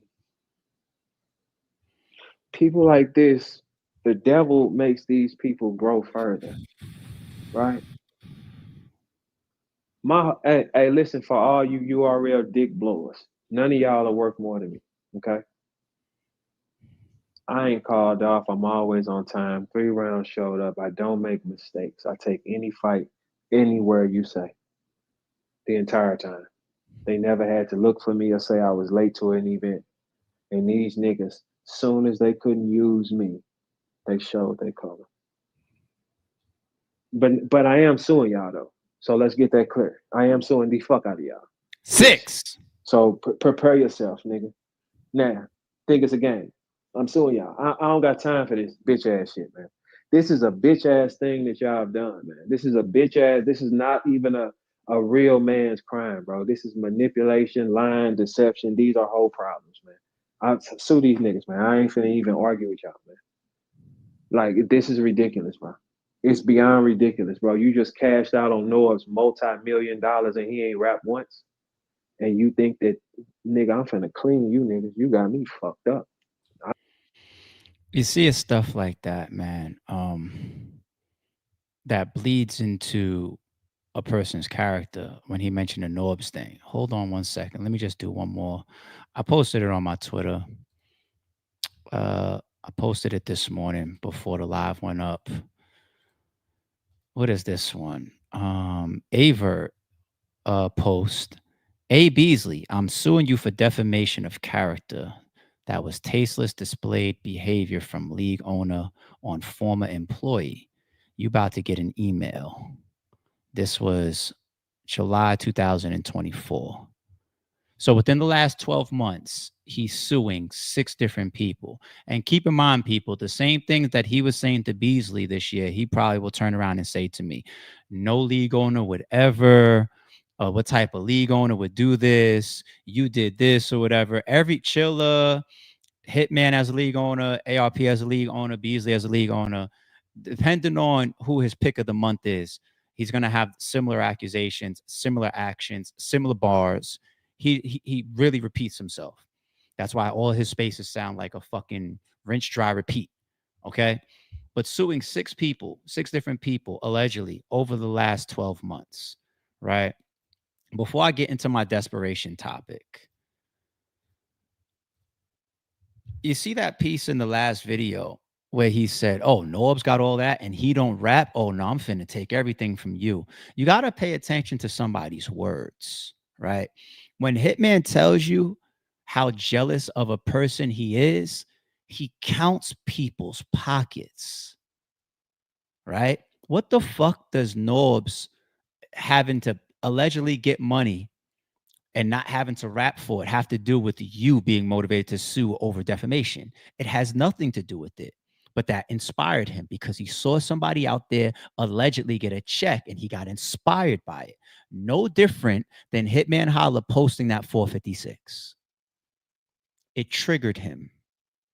Norb's lawsuit triggered him and was also a part of him campaigning towards URL. Damn, how can I get some money the way that Norbs allegedly did? Oh, Hitman posted 456 while getting that say cheese, linked to allegedly one of the max outs. How can I get some money? I'm gonna fuck around with ARP and Hitman, right? And you see him, it's on Spaces, it's all downloaded. I have it. I'll save it for another day on my Instagram. Oh, he gonna be taking trips to the Super Bowl and shopping sprees. Oh no, we finna bring him to the flow. You see what he exhibits. Jealous, opportunity. Yo, you are one of the people on Diddy's case. You are opportunist. I didn't want to laugh during this whole today's segment of The Island. I got to get serious for a second. Desperate times call for desperate measures. Desperate people are very, very dangerous for multiple reasons. Multiple reasons. They're willing to do anything. There's really only 3 lanes that you can be in, especially by the time you are 41 years old, right? By the time you're 41 years old, there's only 3 places you can be financially. The first one is still rising. The second one is maintaining. The third one is declining. There's only 3 places to be. By the time you hit 41, you need to have life pretty much figured out, okay? You should be developing your directions and determining some of your paths in your 20s. By the time you're in your 30s, you should be in the mix of what you got going on. You should be in the mix, and you should definitely either be tapping on success, garnering success, or putting in the building blocks. You're on that road. Whatever road you chose, you're on the road. You're either walking, jogging, or running on that road, one or the other, okay?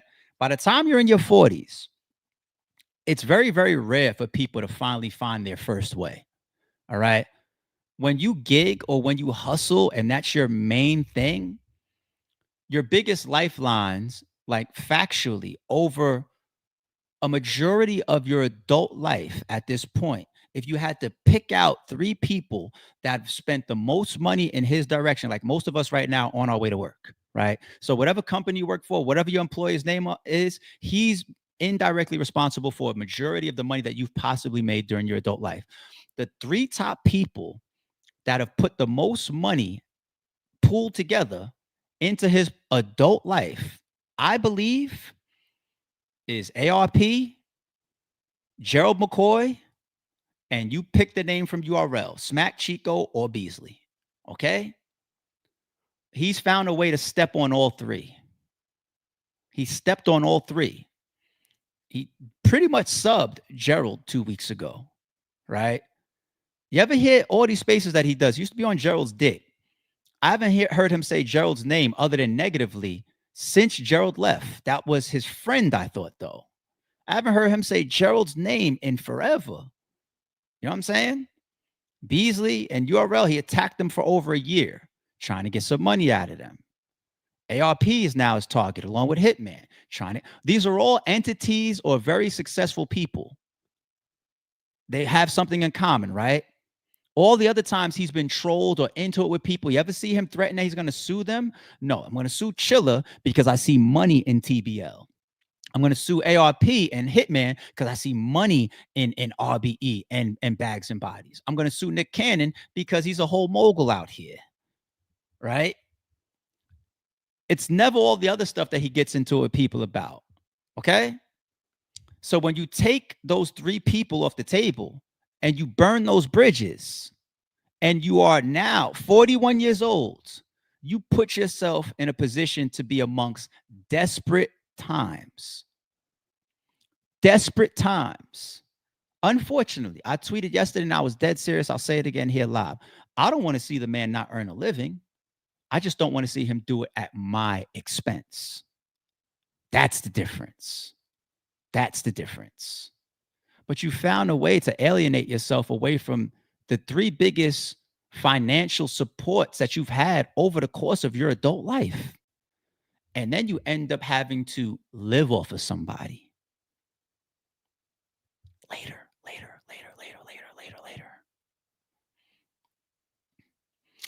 Desperation. These type of people will say, you booked this person and you booked me. I never seen this person that night, but I'm going to sue you. You have to get to a point. I know birds of a feather flock together, but you have to get to a point where you're smart enough to even look at Aye Verb as well as behind him and say anybody that feeds into his concepts, his messages or whatever, they're possibly just like him. Bottom dwelling, bottom feeding, looking for come ups, weird in the mind, as desperate. Let me just pick a target and see if I can get $1 out of, extortionist capable type of person. 6 people we got to in the span of 12 months on this stream. And I haven't seen a single claim actually get filed in the court.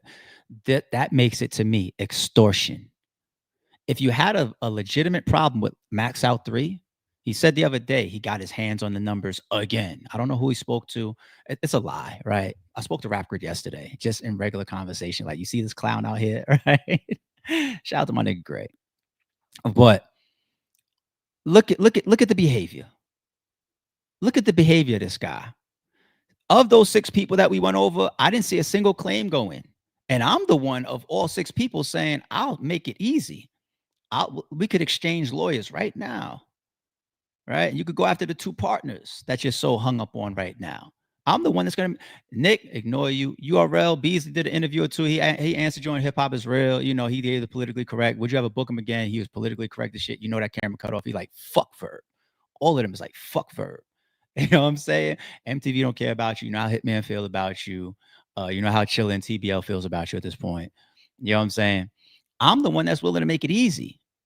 So if you're not going to file any claims on these 6 entities, companies, or individuals, then what you're doing in all these tweets and all these lives or these videos or these interviews, you're attempting to extort them, because you're trying to scare them into cutting you a check. There's audio, we have it, of you saying, Chilla, you might want to cut me a check and get in front of this, because you promoted off of me, or you had Holla around me or whatever. You're attempting to extort all these companies and all these people. And it's because you are 41 years old and desperate. I know sometimes we've done some funny things on social media in some of these days thus far, but I have to expose who's right in front of us, what we're seeing, what his trend is for the last 12 months, what he's done, even when it comes to suing people, allegedly, or attempting to extort people. Like, you literally are trying to victimize people. I ain't bitching, and I don't think none of them other 5 people is bitching neither. But that's literally what he's been doing, trying to victimize people. And you want to know what? That draws me back to my reminder. They say stopping a man from eating is akin to killing him. That's Dave Chappelle, right? And I'm never here to stop somebody from eating. Like I said, I don't want to see the man not be able to feed himself or put food on his table. I just don't want him to do it at my expense. Island God Verb. I need to find this Cash App again. I'm going to send them another $100 on a Friday. It's a payday for a lot of people, right? $ Island God Verb. There he goes. Pay. Add a note. Extortion. 10% pay.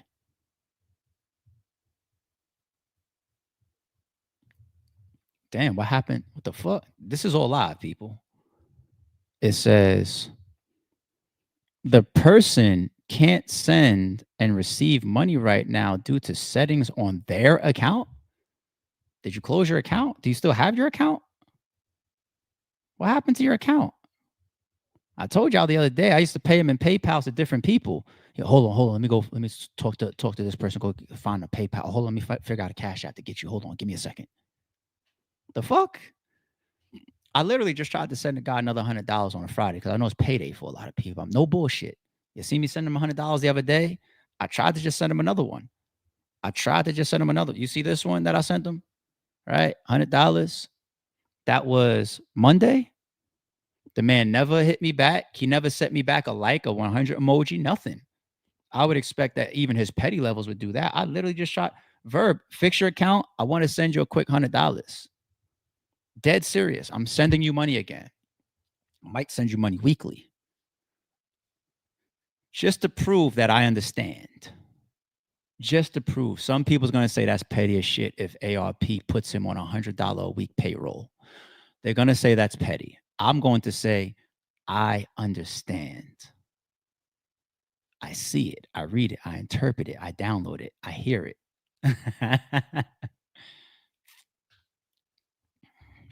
A desperate man. And it's sad. All right. Speaking of a sad case, I'm not going to end the stream like this one. I got one more after this that's going to bring the energy back up in the room. But I felt like it would transition, right? Very sad, unfortunate. We don't laugh. Life is precious. We don't laugh at that type of stuff, right? Brazilian influencer dies after plastic surgery in Turkey. Husband says she went into cardiac arrest following multiple procedures. 31-year-old, and then this was her name, who had built a strong social media presence, tragically passed away last Friday after a nose job, liposuction, and breast augmentation at Tusa Hospital, her husband revealed.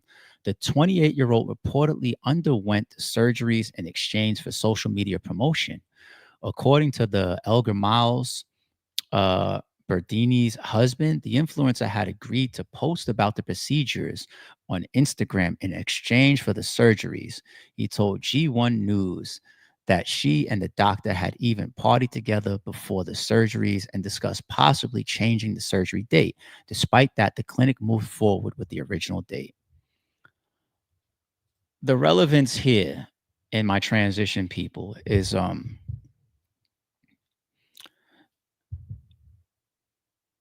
not saying her because I don't know for sure. Rest in peace, condolences, and sympathy. Life is precious. But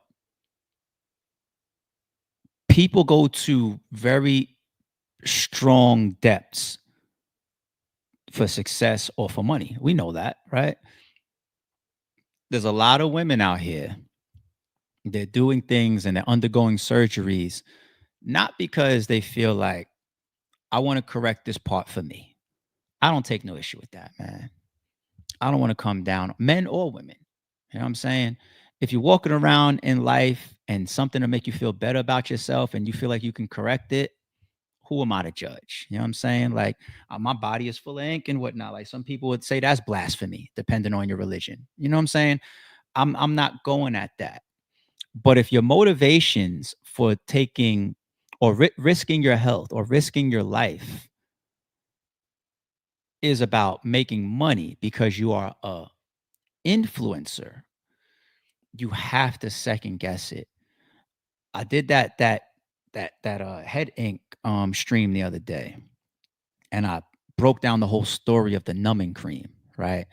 And I said I did the homework on the numbing cream, and they said it's a low percentage, but some people have seizures off of it.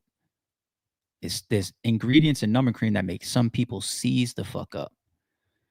Then you got the element of a higher ratio of people fainting on that shit. There's ingredients that get into your bloodstream from numbing cream and make you faint. And then more commonly, people getting their skin burned to the point where they need skin grafting. And I said, thanks, but no thanks. I know my tattoo artist is telling me there's about to be 6 hours of one of the most worst tattoo pain zones you've ever felt. And I said, it's either you do it or you don't. If I can't take the pain, I'm cool, but I'm not risking having a fucking seizure here or fainting or having to go through skin grafting. Nah. And I said, just let me do the 6 hours of pain. I'm cool. I didn't want to risk it. I don't want to risk it. And I hope we scare each other with stuff like this. You know, I hope we scare each other with stuff like this, because some things ain't worth it. And if you feel like this is how you got to earn a living and it becomes desperation, that's when people sometimes will go above and beyond. And I wish those people had better opportunities. Some of those people that I've seen in desperate situations, I've helped, even in battle rap. Even in battle rap. When you call me with certain stories, right? It's come my way a million times.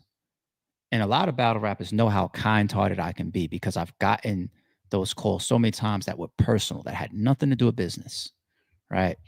Bailing out of jail, help fix your car, your child, the holidays, you got nothing going on. And I'm not the only league owner.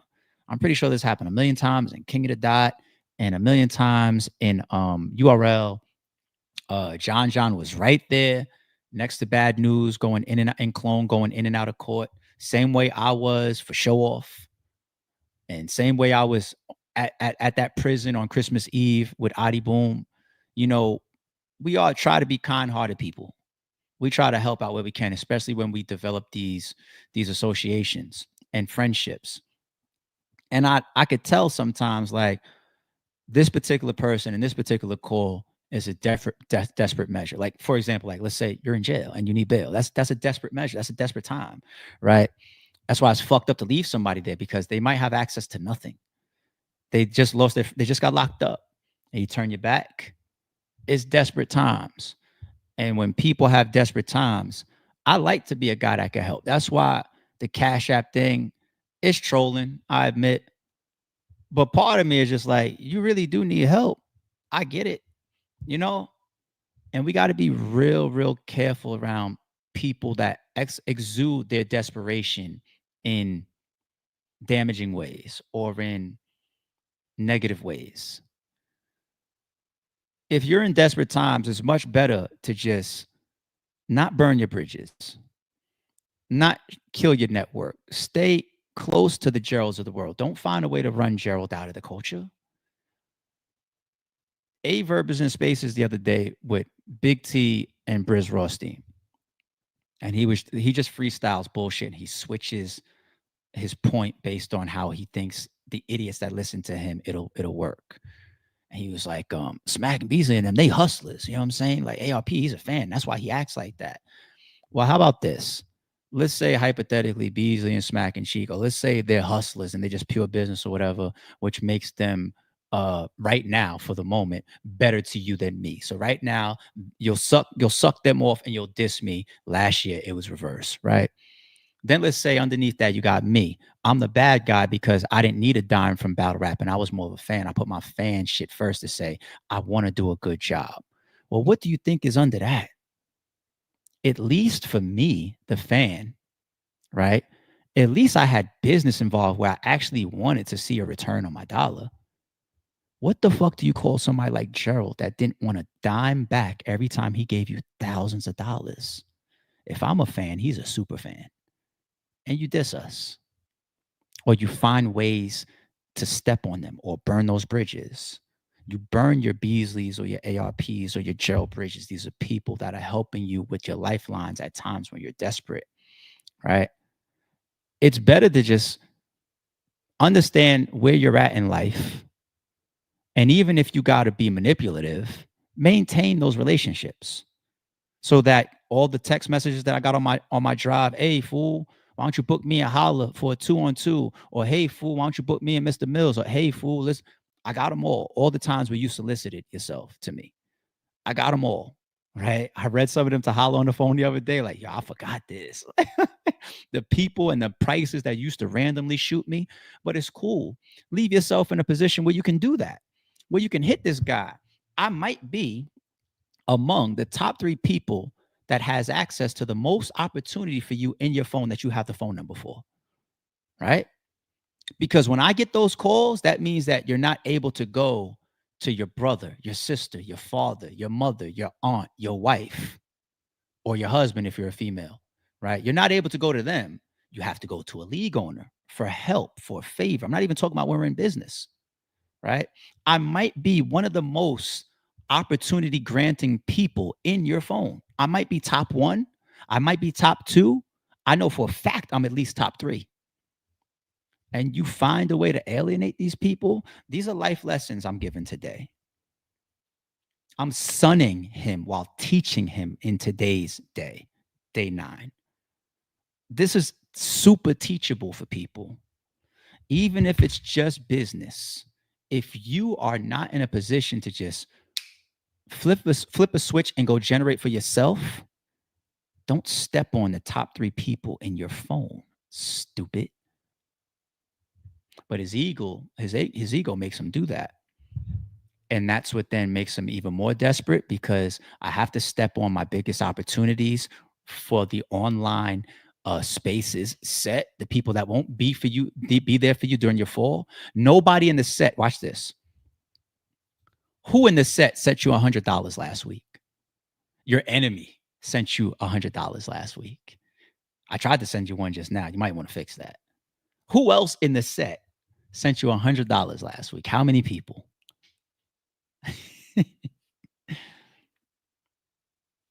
You're too old not to understand this stuff. Ain't nobody gonna help you before you can help yourself. All right. Life jewels for everybody that watches. Everybody. But if you felt that was positive jewels, then you're on the same page as me. If you felt like, damn, that kind of dropped the energy on a Friday because, damn, there's really people like this in the world, and you feel a little bit down on the mood right now, I got you. Let's pick things back up before we get up out of here. It is Friday. I got you. Classic Marty Marsh shit. You see, I got him behind me, right? GOAT shit. This got sent to me this morning too.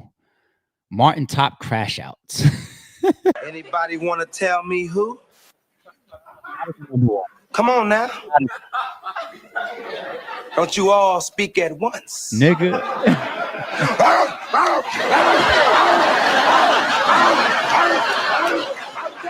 Sick. Down. Hold it. Stay. Now come on now. Yo, he's dragging it, dude.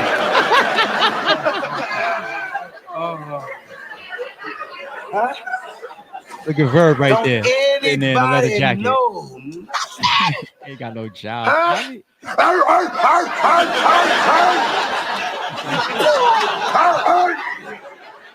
Down.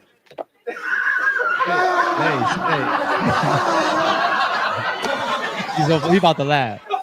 He wants to laugh right there. Anybody want to tell me who? Let me tell you a little something about my girl, Gina. Gina sometimes you gotta worships the ground I walk on. Nigga. If I tell Gina to jump, she just said, ha ha. I tell her to watch her head because you're going to the moon. See, Gina don't give me all that back talk because she knows she got a man that can deliver.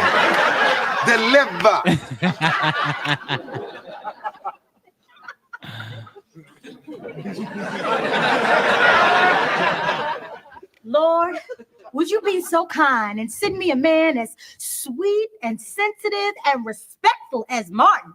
Because, Lord, he is all that. I'm a killer. Ooh, God, let me hold him. Let me tell you a little. I'm a man.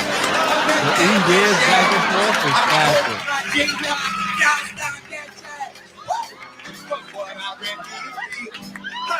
I'm chilling on the nail. Jump. They always thought they rock. Every down and they always thought they rock. Good me.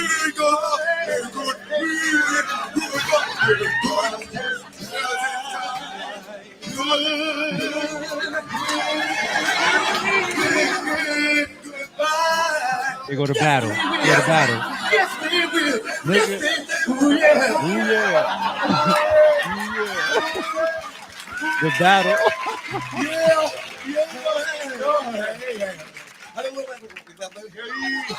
It ain't over though. It ain't over. Oh man, they didn't play that beat. Ladies and gentlemen. Here go Verb in court. Of the jury, my brother. I'm gonna get right to the point. I think the case should be thrown out due to the fact that I'm insane. Build a pocket knife, build a pocket knife, build a pocket knife. My mommy say that I got that. We'll be coming around the mountain when we go. We'll be coming around the mountain when we go. We'll be coming around the mountain. We'll be good around the mountain.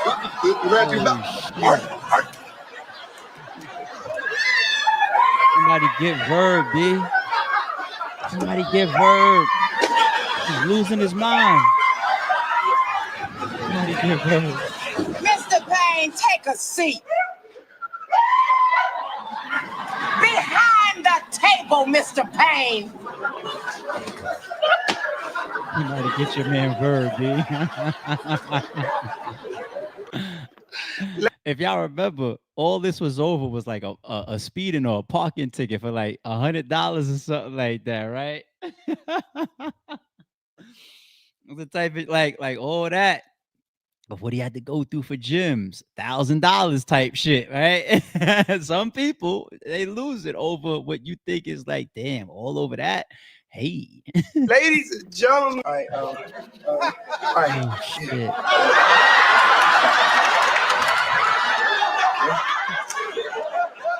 Clear.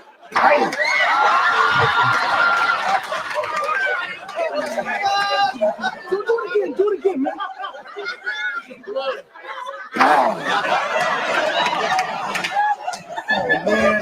Oh man. Okay. Mouth to mouth. Mouth to mouth. Excuse me, but I ain't kissing no man. Yo, man, just think about who you be kissing if you was in that jail cell, man. Come on. All right. Well, if you don't have that as one of the best shows of all time, I don't know what to tell you. I don't know what to tell you to watch. If you tell me, man, I ain't Martin Track, I don't know what else to advise you to watch. You know what I'm saying? If that ain't one of the best ever, goated. But yeah, that's it for today, people. Let me make sure I didn't miss any supers. Yeah, we saw that one earlier. Once again, shout out to our member KX for the gift on the channel. This was a great quick topic that we had in the midst of the Diddy segment. SJS says people forget beautiful women can be hoes too. A lot of beautiful. All you gotta do is scroll your Instagram. Nah, I don't want to be that stereotypical. Like, oh, are you kidding me? Like, where you think they all come from? Nah, let me stop. Go fly to Colombia, DRs or shit. They all beautiful. $10. Of course. Jay says, "Are you getting?" Oh yeah, we answered that one. Okay. I'll be a Huckleberry. Yeah, man. Shout out to Godson with the $20 super says, and this is the $100. Oh my goodness. Man, you got people refunding me the type of money that I'm trying to give you, Verb. Godson Maximus, thank you for the 20, man. I appreciate you. Thank you for supporting the podcast and the channel and your boy. All right, so we knocked down all the supers. We are about 2 hours in. Damn, I gotta find a way to get back to hour-long stream. I got shit to do. I gotta get to work just like the next man. Shit. Hope I help some of y'all start y'all Friday. Appreciate y'all for tuning in as always. And I'll see y'all fresh in the morning. I got y'all. We'll be back. Don't confuse silence with work ethic. I'm a boss, making decisions my first fetish. The verse cherished is perfect, that's a reverse blemish. I dropped it, connected the block, learn Tetris. This is the Sorry Street Podcast. Welcome to the house of. And shout out to the members. Without, I think still got a gun.